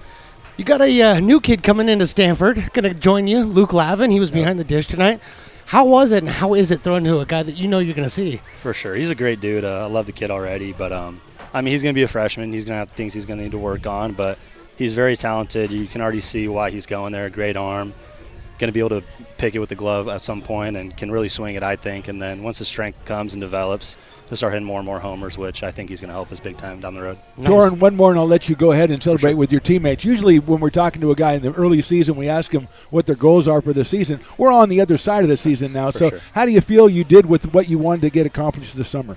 Yeah, I mean, I came in with a lot to work on, knowing had a pretty rough year. My freshman year at Stanford, had like 11 ERA. I think I found out by watching one of the streams back. I personally don't ever look at stats, but I mean, it was just one of those things this year where I think I kind of let the game speed up on me a little bit and didn't really like fully take care of what I needed to off the field, like putting the extra work in and stuff like that. So coming in, I knew exactly what I needed to work on was find my slider, make it more, find both my sliders to get me over for early in the count and then put away one, and then always knew I had a good changeup, but also knew I needed to learn how to throw more effectively to both righties and lefties. Because at the next level, I mean, you can't be 2 pitches to just a righty and 2 pitches just to a lefty. You got to be able to throw all 3 whenever you want. So just been working on that, especially today.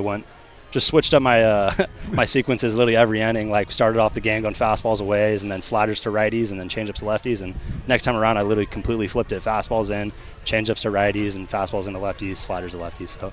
Well, Torrin, Stones and I have both really enjoyed watching the pitch. We're going to watch for you in the future. Again, thanks for joining us, and congratulations on being our player of the game. Torrin O'Haron, our player of the game. Thanks, Torrin. Appreciate it. So that's Torrin O'Haron. And Stones, we'll have just a little chat here about Mr. O'Haron. And I must say that he, it was interesting that, he really lit up when you asked him about Luke, and then when we asked him about his goals, because he obviously really had stuff that he was trying to work on. And is that odd for you to hear a guy changing up his sequences every inning? No, not at all. I don't know what happened there. No, not at all. And the reason why is because, again, you're talking about this is Summer League. And so there's two things you got to do in Summer League. One, you have to work on yourself, and you have to get better as a player. Right. And then the second thing is to win games. So for him to do what he was doing tonight, that's really saying that he is totally bought into whatever Stanford is selling him as far as what I need to do as a player to get better.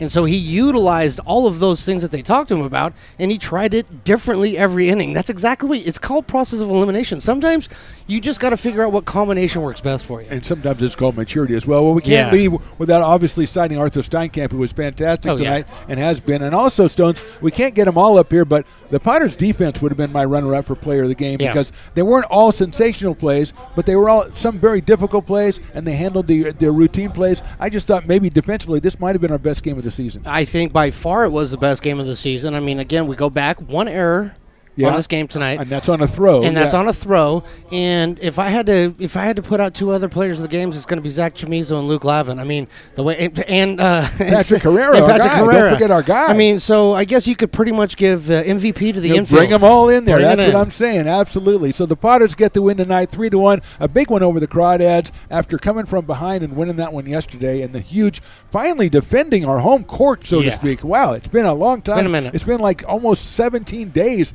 since we've had a home win. Lifetime in summer. Potters are off tomorrow. They take on Solano on Tuesday down in Fairfield. Then we're back here Wednesday, 6:35 first pitch, and then Friday and Sunday, your last three chances to see the Potters in the regular season. Check out LincolnPotters.com for all the information. Stones, had a blast doing the games with you. I will see you again someday. I don't know when that is. Thanks for watching. We'll talk to you again on Wednesday. Good night, everybody.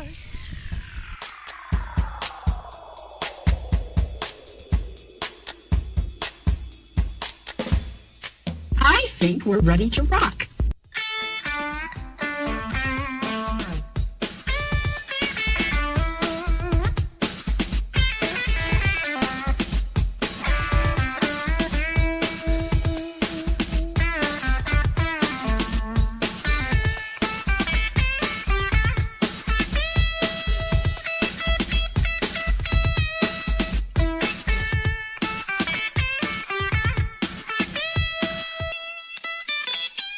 That is so 1940s.